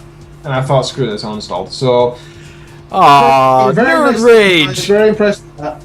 But that could have been better. That could have been a little bit more enjoyable. So I moved on, away from Crisis 3, sadly, because I loved the first 2 Crisis. Really enjoyed them, and I'm very sad that I had to do this. But moved on to Far Cry 4. Now, I didn't really enjoy the original Far Cry series, because I didn't enjoy having to worry about drugs all the time. I remember playing it and having to run around and going like, oh, no, you're not that taking was your medication. That was Far Cry 2 only, the bad one. That was Far Cry 2, which they should not have made. Far Cry 1 was brilliant, and I've heard good things about 3 and 4. I can't remember. I've not played 2 for a good few years. Yeah, that's the one. That was Savannah, and it was terrible. Malaria is what you're inflicted with, and you have to take drugs all the time to stay alive. I stopped playing it for the same reason. Yeah, I absolutely hate it. So I played Far Cry 4, and I started playing it, and I gotta say, I've spent a good 25 hours this week in Nice. 7 days. It is a lot of fun. I was expecting a malaria-ridden, horrible game. It's pretty much, and people are gonna hate me for this, it's pretty much Just Cause 2, but with a real storyline, real acting, real voice acting, and a lot more content, and less silliness. It's like a serious version of Just Cause, and I'm really enjoying it. It's lots of fun. I'm really enjoying the killing thousands of animals. I know a kitten saw me playing this, and she was like, "What's the game you're playing?" And I was like, "Oh, it's Far Cry 4." And I was in the middle. So my way of playing the game, there's this upgrade system where if you hunt animals, you get the right ones you're supposed to kill, and you can make yourself more equipment. So it's effectively kind of an RPG element to the game, so you can sort of improve yourself. So you can carry more stuff, and you can improve your loot bag, you can improve your ammo bag, you can carry more, I don't know, medicine and stuff. So I was like, well, clearly, I think the best optimum path for me is to do all this stuff first in the game, and then do the missions, so that I can pick up wherever I want and don't have to worry about storage and so on. So I spent like a good few hours just killing animals over and over and skinning them. So she'd just hear this sort of like as I like gutted an animal, pulled out its insides, and put it in a bag, over and over. She was like, "What is this horrible game?" And I was like, "Well, to be fair, well, especially for kitten." Yeah, I mean, she loves animals, and it's just like saying it's a side element of the game that I am focusing on a lot. That I'm just going to do over and over again. It's pretty brutal at that point, and I can see why I should have a problem with that. But I said, don't worry, it's just a still one. I'm still playing, it's fine. And a lot of fun, really enjoying the silliness. I'm enjoying being able to just go. It started off quite difficult, like I'd walk in the wrong area, and you'd start with one hit bar. It really is quite brutal to start. It teaches you how to play. It's like you play properly or you die. You do it properly. I walked into one area, got killed by a random, like, I don't know, honey badger or something tiny. It just mauled me to death. And I was like, oh shit, was not expecting that. And I've since learned, I'm now running around going to camps with 500 people, pulling out this big ass machine gun, saying like, hasta la vista, baby. Like, I'm good at the game now, and now I'm really enjoying it. So, lots of fun, highly recommend it. I'd give it a good 9 out of 10. It's a lot of fun. I'll see if I can actually finish the storyline, or if I get too caught up in doing side quests and then get bored. Definitely keep us up to date. I'll be curious to know how that goes and how it ends up, because that's one that's on my list of to plays. I don't know if I bought it yet. It's one of those ones where it might already be in my library, and I don't know it. But it's on the list of ones I do want to play. So that's very good to hear. Anything else you want to carry on before I start talking about a little bit of what I've been up to this week, or... I'll be very quick. I've reinstalled some apps on my phone. Oh gosh, as he pulls up the Droid phone to specifically go into. Yes, what have you been doing on your phone, Ken? A few apps, you say? Yeah, so I've been playing mini-clip pool as usual. I really enjoy that. We've got a bit of a competition going on at work. Whenever we're on breaks, we tend to play with each other. It's good fun. I installed GTA Vice City, which is pretty impressive, actually. I'm quite impressed with how that game works. Very smooth. It looks like it's got 60 FPS. I don't even think my screen can do 60 FPS, so it's pretty impressive. Definitely looks like that way, anyway. I installed Ingress again. I've not opened it yet, though. Into the Dead again. I've been playing that a little bit. Sonic 2. The Sims 3, which is still breaking on me over and over. Not impressed with that in the slightest, because that game costs money. So, you know, why is it not being supported? And I can't find anything online to help me about this. Some people have had the other error, but there's no solutions. Just comes up with this box, and then it just dies, and then it just crashes like that forever, showing the loading screen. It is pathetic. So really annoyed with that. I'm tempted to request a refund, even though I bought it a month ago. And I picked up a couple other little ones. They're just silly, and I'm probably never going to play. That has been my past few weeks in Geek. Nice. Somewhat. All right. Well, let's see. What have I been up to? Because you're right. We have been saturated by interviews lately, which is not a bad way to be. I think I've heard positive feedback from everyone that you've enjoyed hearing from all the guests we've had. And so we will continue to seek out additional people to talk to. It's a lot of fun for us. As well as the side note of my goals to get further into the geek world and start like getting a whole group of them together and interview. Maybe go to a Wootstock or something, get a live podcast with everybody on it from there. Cool. You know how we do with Game Fest. Actually, can I interrupt you? Can I just steal your segment? Can I actually stop you? Probably not. So speaking of interviews and the likes, we've got something interesting going on in a little while. It's not an interview per se, and we've not got a date settled just yet, but I'm happy to give an announcement for it. There's this local shop that I've mentioned before in the past. It's a little geeky, nerdy comic book store of sorts. That also it's mainly it's sort of a cafe mixed with. It's the one that we've talked about. Right? Yeah, it's the one that we've talked about when I was out there, and we've kind of followed up on. So yes. It's very difficult to define because it covers so many genres. They do tabletop gaming in store. They have Magic Gathering nights. They sell comics. They have My Little Pony gatherings. They do a little bit of everything. So I've now talked to their manager, and we've talked and we've discussed different parts of why it would be useful for us to be in their store and do a podcast, and how would be the best way to do it. And they seem very keen to have us. Geek Retreat in Scotland and England, where we'll be doing this version. So either we've got 2 dates down, I believe. I have to get in touch to find out if we've actually settled which one it is. But we have 2 days settled, which we possibly could be coming by and hosting the show from Geek Retreat in Glasgow in Scotland. So that'll be April the 5th or April the 12th. We'll see, either Easter Sunday or the week after. They're closing the store early that night. We're going to close doors, which is pretty cool. They're going to have a select few of the committee or their members, because they want to do a members night for people who actually go there frequently and give them a sort of reward. So they thought, hey, we could be their reward. Nice. I think they want to have speakers as well as having a microphone set up and the likes. So it's going to be a bit challenging to get all set up. We need Hando on site actually. There you go. Solution. So we're gonna head along there, host the show, and interview a few people who are into different hobbies. So we'll be talking to some guys probably who are in the My Little Pony, some guys who are in the Magic the Gathering, play at an expert level, some guys who collect comic books, some people love tabletop gaming, a little bit of everything. It's going to be It really sounds like a lot it of sounds fun. like I just need to like fly out there or something, and we can do a quick, in-house one so Yeah. that we can do it live local there, and be all definitely. in the same room. That'd make it really easy. If only this network provided means for me to do it as a business and write it all off instead of it all coming out of my pocket. Oh well. If only. Yeah. Shucks. No, very cool. I'm looking for patreon.com/show. Subnote, Wayne to Scotland again. No, that will be a lot of fun. I look forward to that. And hopefully we're going to do some more things like these, some more live events and such we can be a part of. Because it seems like everyone really likes it. Just like my Game Fest shows and stuff like that, to get everybody in a room and just chatting is a lot of fun. That's what we do here on Show X. We hang out with the geeks that you love, ask some questions, but in general just kind of have a good time. So with that, what have I been doing this week? Well, I do want to wish everyone a happy After Pi Day. Yesterday was 3.14 or 3/14, March 14th, which is considered Pi Day. And for those who want to extend out the geekiness of it, it was also Pi Day on March of 2015. So as you go another step out, it was 3.1415. And if you went a step further, and I forget the exact look because I don't know that many digits out, at 954 or something like that, it's that many digits out that you could extend twice per day yesterday on Pi Day, as well as apparently it's Albert Einstein's birthday to celebrate as well. And so just depths of how good and geeky it is. I definitely participated in getting my pie as I was finishing off a slice for breakfast here. As I have Lieutenant... Oh, go ahead. We tried to get pie. There was no pie that came light, so we got muffins. We had pie muffins. Muffins on Pi Day. No, we had thank you, Const. 92653 to just take it out that much further onto the digits. They say it only happens every 100 years that you get that kind of synchronization. But so with that, I was able to pick up a few pies. Lieutenant Fork was visiting me this weekend.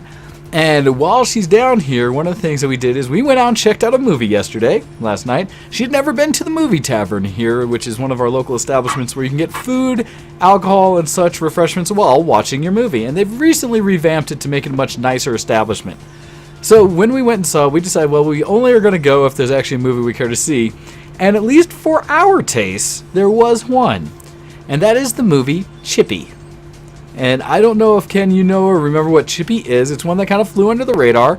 But essentially, Chippy is a movie out of Johannesburg, South Africa, about a robot, if you will, that a gentleman works on making artificial intelligence. And in the process, he's made these group of robots that are very intelligent but aren't AI, that have been adopted as a local police force around town, saving human lives by putting police units out there that are robots instead of with human as well, but having them the lead force, and they're doing a great job maintaining crime levels. Anyhow, the subtext to it is the gentleman that's working on AI wants an opportunity to progress and build his AI out fully. He believes he's cracked the code and asks the company that he works for if he can do this.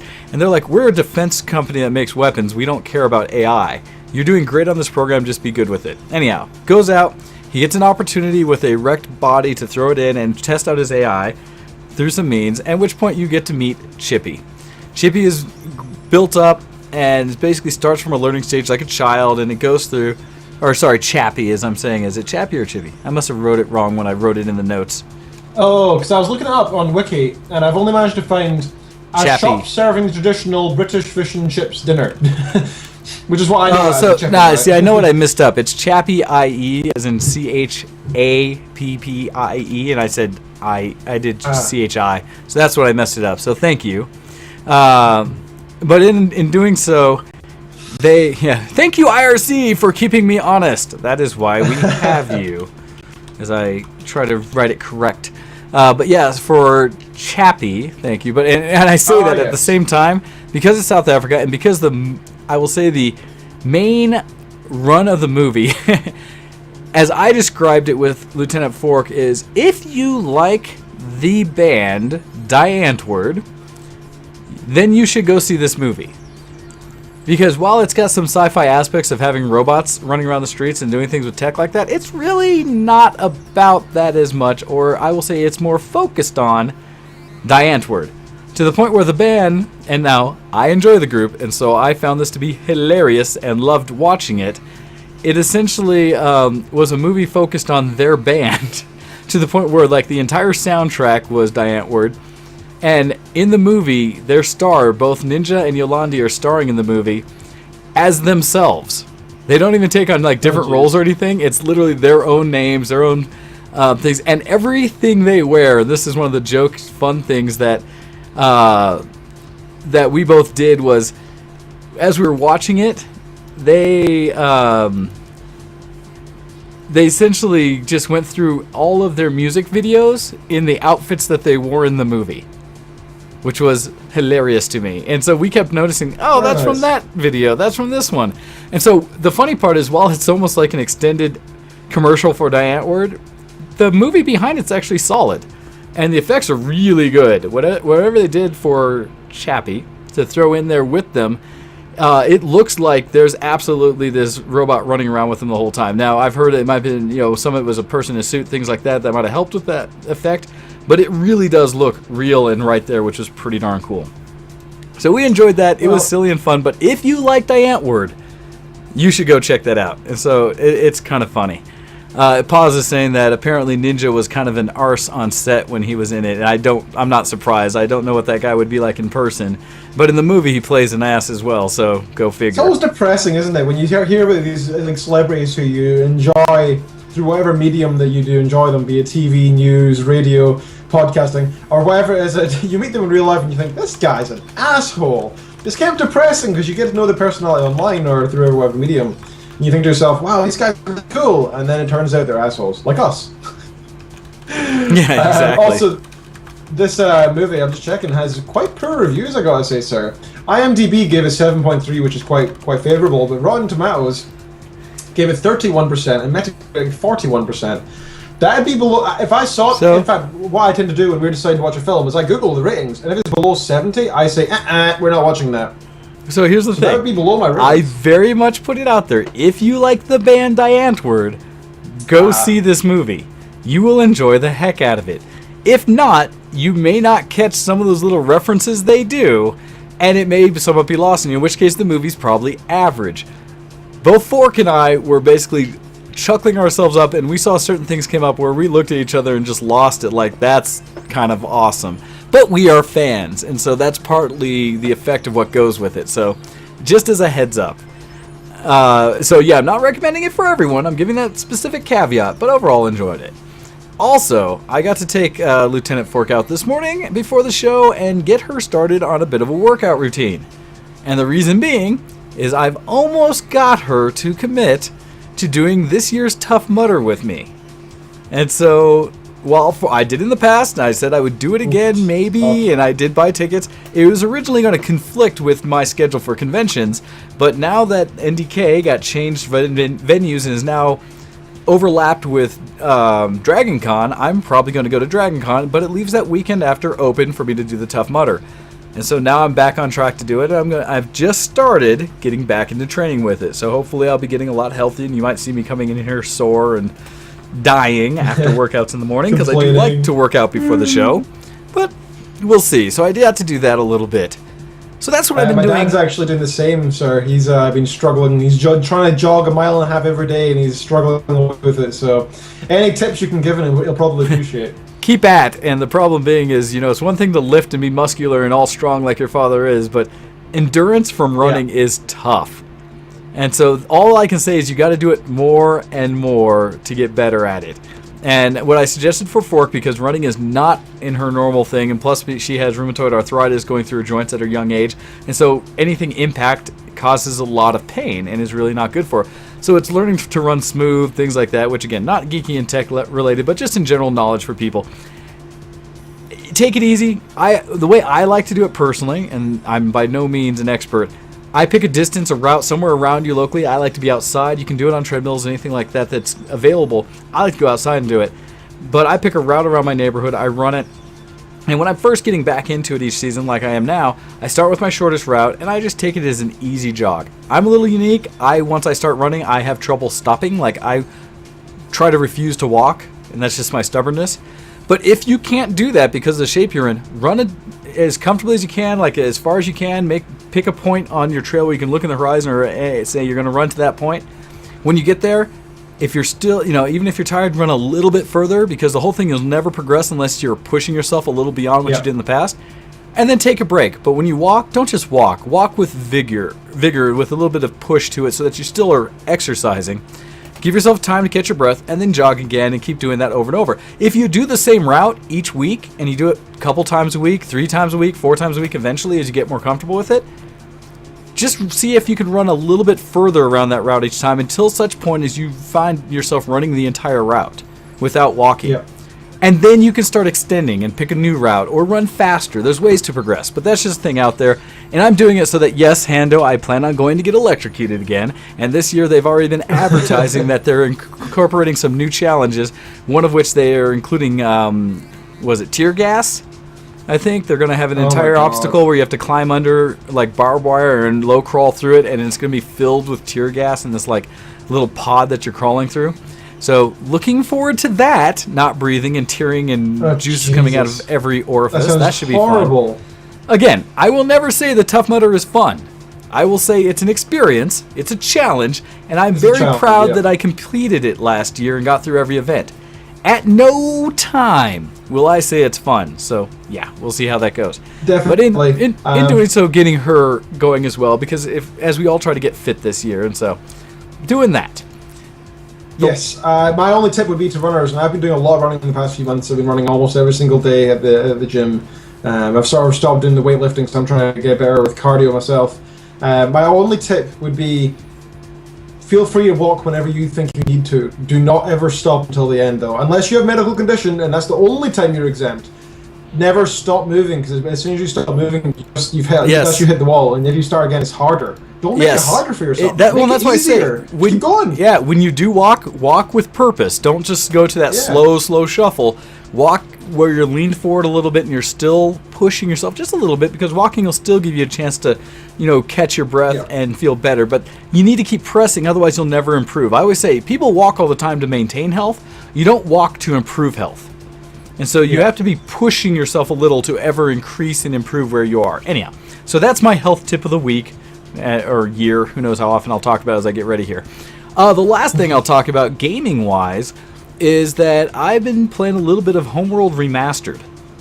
And so while I was going through Game Fest, this came out, and it was at a very reasonable price to me. But one of the games that I grew up with, so 10, 15 years ago, whenever the original came out, was Homeworld from, I want to believe it was Sierra back in the day, as a studio. And Homeworld is a free-flow RTS, real-time strategy where you play flight, or it's a space-based one. And it's funny how many of the things in it, I think, set the stage for good RTSs after the fact. It came up with some of the ways that they do economy and movement that I prefer in game types, and it was done way back when.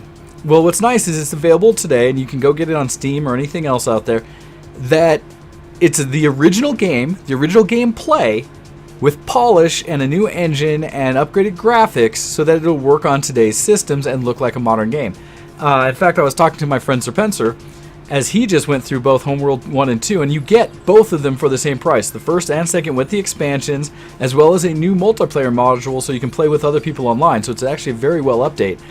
And he was so impressed with how much he enjoyed the story and the experience going through the two that he kind of sat back like, wow, I can't believe this game was made so long ago, and I still love it like I do. And it kind of throws back to there's certain old games that could really do with a remake that's not even like, don't re-envision, just bring that old game back, but clean it up and make it modern. And this is one that I think worked very well. So throwing it out there, it's one of the more economically reasonable games that you can go get today, because I think when I bought it, it was like $30 or something like that. I think that might be what it is today. But it's one of the lesser games, and you get a lot of content with it. So I've been playing some of that. I'm trying to find more times to sneak back and do it amongst the ARAMs and other things, and the mass amounts of photo editing I've been doing to catch up. I did finally finish the wedding that I was editing. It is done. All the photos are out, and so now I'm getting back to headshots I've been doing in the past, portrait shoots and stuff like that to finish editing, before I go back through my backlog of everything else I've done. Also, along with that, one of the things... What? And the reception. Yeah, that's on my list too. Wait, let me go over to my sticky notes here, because I finally figured out how to do sticky notes, and the little side thing that Windows has had forever. Ken's reception photos. Yeah, we'll put that. See, the difference is I'm not paying you for it, obviously, so there's no rush. Well, so that's where it goes to. That's where it goes to priority. Priority is based on payment. Trust me. So the ones I've just finished up and started uploading the first half of today, I still have half to go, were a paid shoot, so they do get priority. I say that, and I posted some quick ones because I didn't really have to edit them, from a shoot I just did where I was one of the few times I've ever been in front of the camera, and this was for I'm going to say it right this time, Mad Mary photo shoot, which is essentially a throwback to like 80s horror flicks. And what we did is we got a group together of your classic cliche roles, although we missed one or two of the roles because people didn't show up, where we had a gal who dressed in a wedding dress and a black wig and red contact eyes, who was basically Mary, and we summoned her from the dead as we were playing with a Ouija board out in the forest. But in this role, we had two gals that were dressed up as the classic roles of a virgin and a slut, and myself as the classic victim of being the nerd of the group, or geek, kind of the more intelligent of the group. While we unfortunately did not have our jock, and I forget what other role we were trying to do.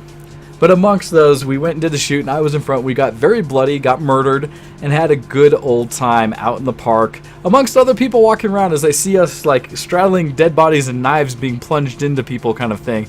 Saying, no, it's fine. This is legit, just a photo shoot. Please don't call anybody. But that was a lot of fun. It could add something when the police show up. That could be part of the photo shoot. Well, so it's funny. The last time we tried to do it, which was the previous Friday the 13th, in February, we tried doing this. It was a little cold, and it was darker out by the time we started. And when we were leaving, as we were heading back, and we were, again, all bloodied up with weapons and stuff with us, a police officer was going through the park's parking lot to make sure, were people, hanging out doing anything nefarious in the cars, just kind of checking out things right as we were getting back to our cars. And as we did, he felt the need to stay and make sure we were fine until we left. And so he hung out until we were in our cars and already out before he also exited the park. Like, what?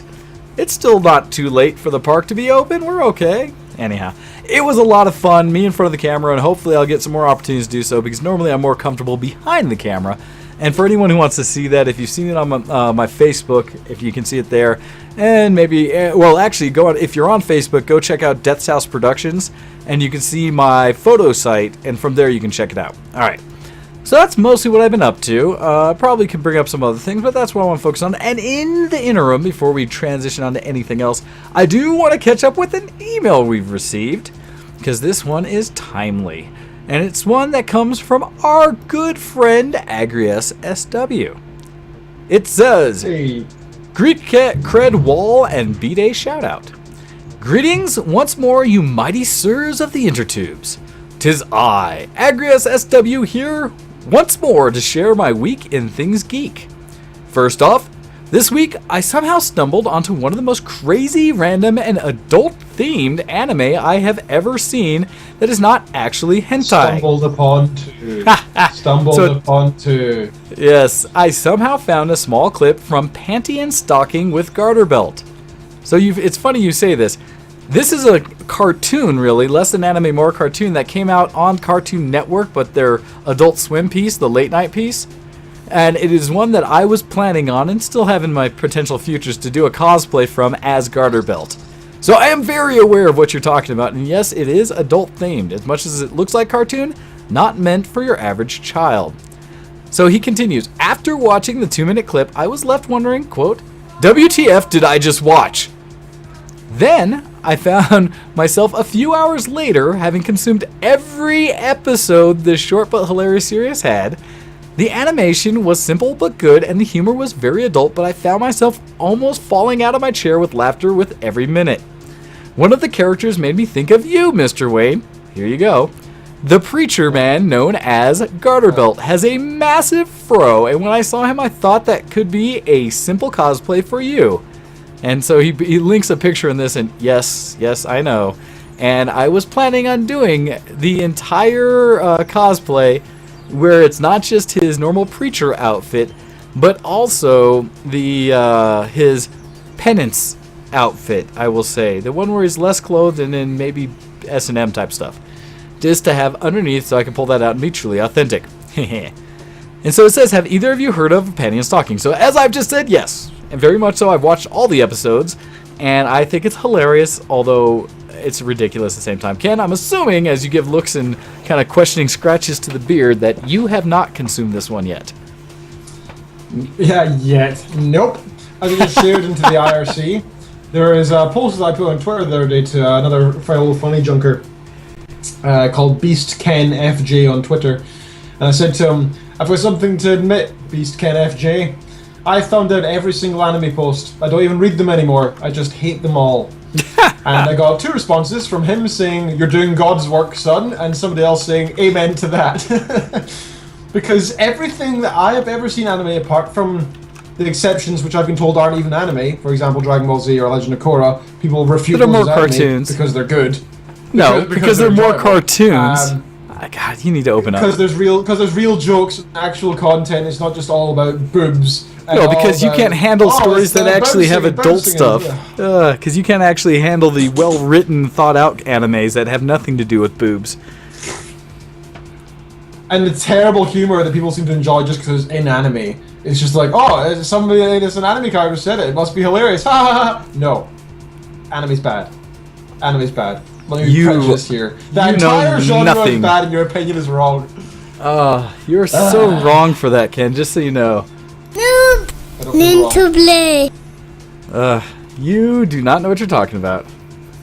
Anyhow. The email. Yes, as we talk about the opposite of what you're thinking. Here we go. Continuing outside of anime so that you can stop scoffing. It says, and finally, the big geeky event of my week. Yesterday, Ambrosia and I played our first game of Warhammer 40k.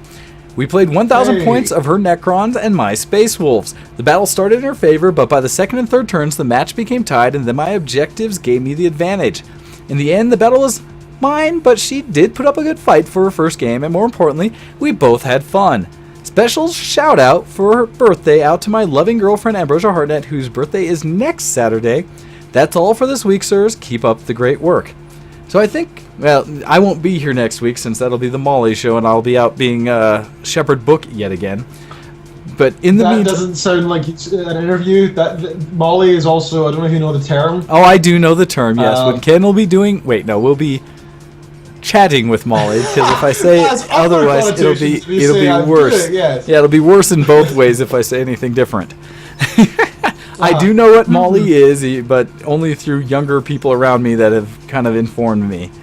Because I am a square and have no idea how the world works.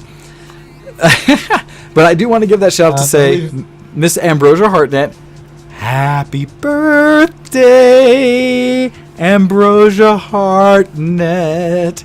Happy birthday to you. There you go. All right. And finish up with saying, that's all for this week, sirs. Keep up the great work. P.S. Last month, I sent you the links to 2 of my fave webcomics. Have you had a chance to check them out? And if so, what are your thoughts, Ken? I have checked them out. And then I stopped reading. So there's a challenge there, right? Sorry, sir. No, there's a challenge there because Yeah. when it comes to webcomics, there's so many things to catch up and read and keep track of. I barely have enough time to consume the things that I do every day anyways, let alone continue to add more to.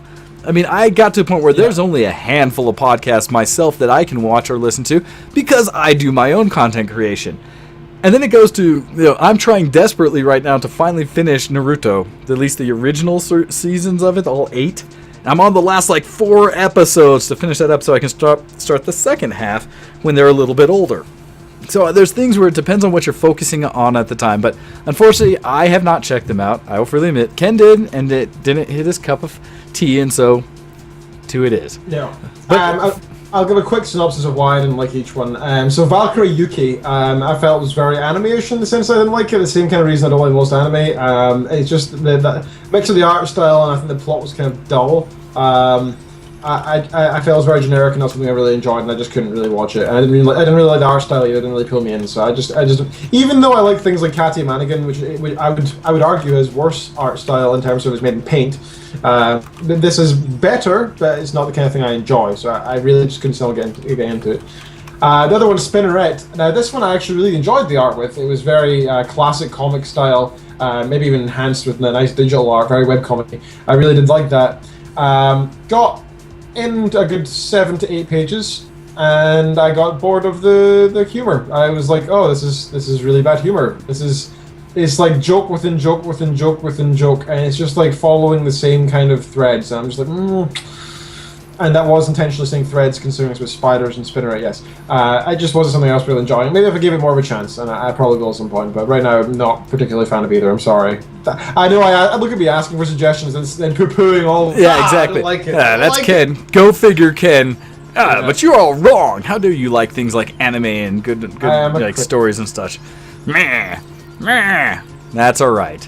So he finishes up and says, P.S. Not just like actual stories. Anyhow, last month I did that, and then he follows up. That coming to us from Agris SW, level 100 human paladin from the guild Civil Warcraft on Shattered Hand US, the paladin of Ambrosia Hartnett. Thank you very much for sending that in to us. We always appreciate it. So, congrats to Ambrosia for dinging another year as it gets to, not yet, but this coming Saturday. So, thank you very much. So with that, Indeed. You've caught everything we have for you this week. Hopefully you enjoyed our interview with Paul and Storm. Those guys are hilarious and very talented. Oh, yeah. Great to have them on the show. We have upcoming interview. Next week should be Molly Lewis with Ken hosting, since I will be out and about trying to make a music video, if you will. And we'll see how that goes. Indeed, emphasis on the should, because I'm hosting, so we'll see how that goes. Yeah, I still have to train Ken how to make sure he gets all the video right now that we broadcast on Alpha Geek Radio as well. Give him the keys to that and make sure. Yeah, exactly. Gotta train you. But with that, make sure you check out all the shows on VTWProductions.com.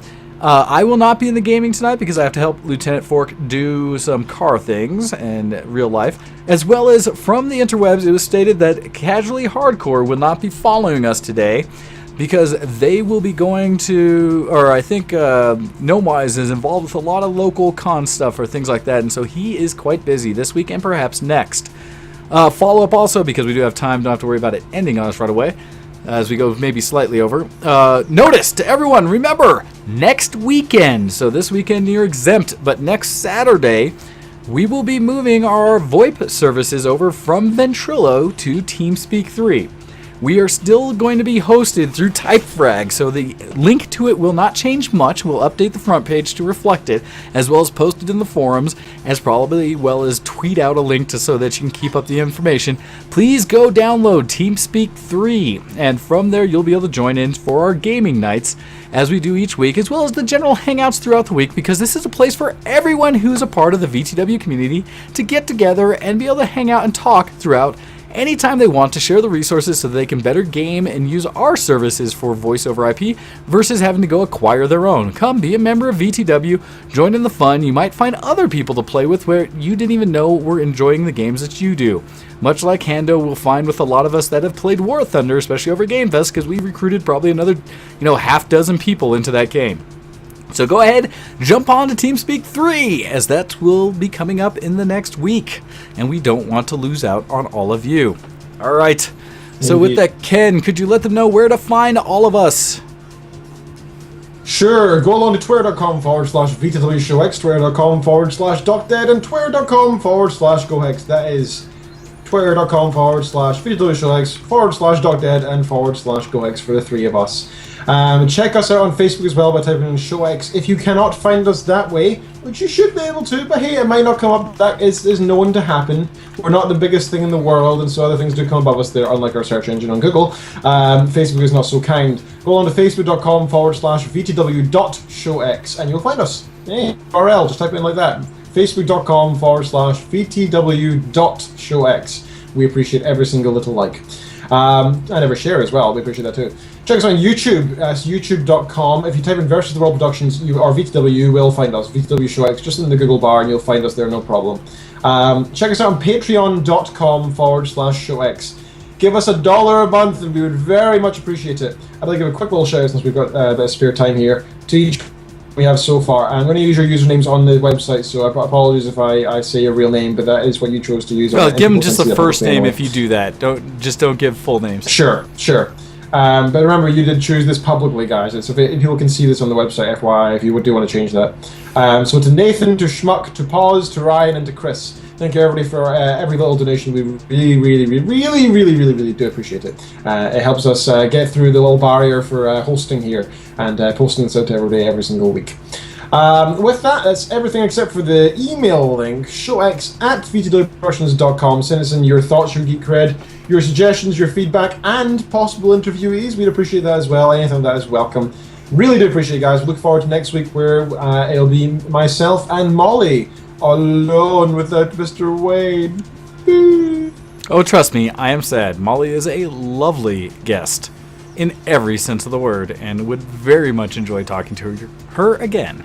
With that, also, Indeed. check the show notes each week. You can check out on the forums. If you go to the Show X page in the forums, you can follow and see all the show notes, so you can see links to the stories we've talked about, any information we have from the guests we've had, as well as a little bit of follow-up to what we've been saying in our show itself, for what Ken and I have been a part of. You can also see links for everything to get in contact with us there by our contact information page, so check it out.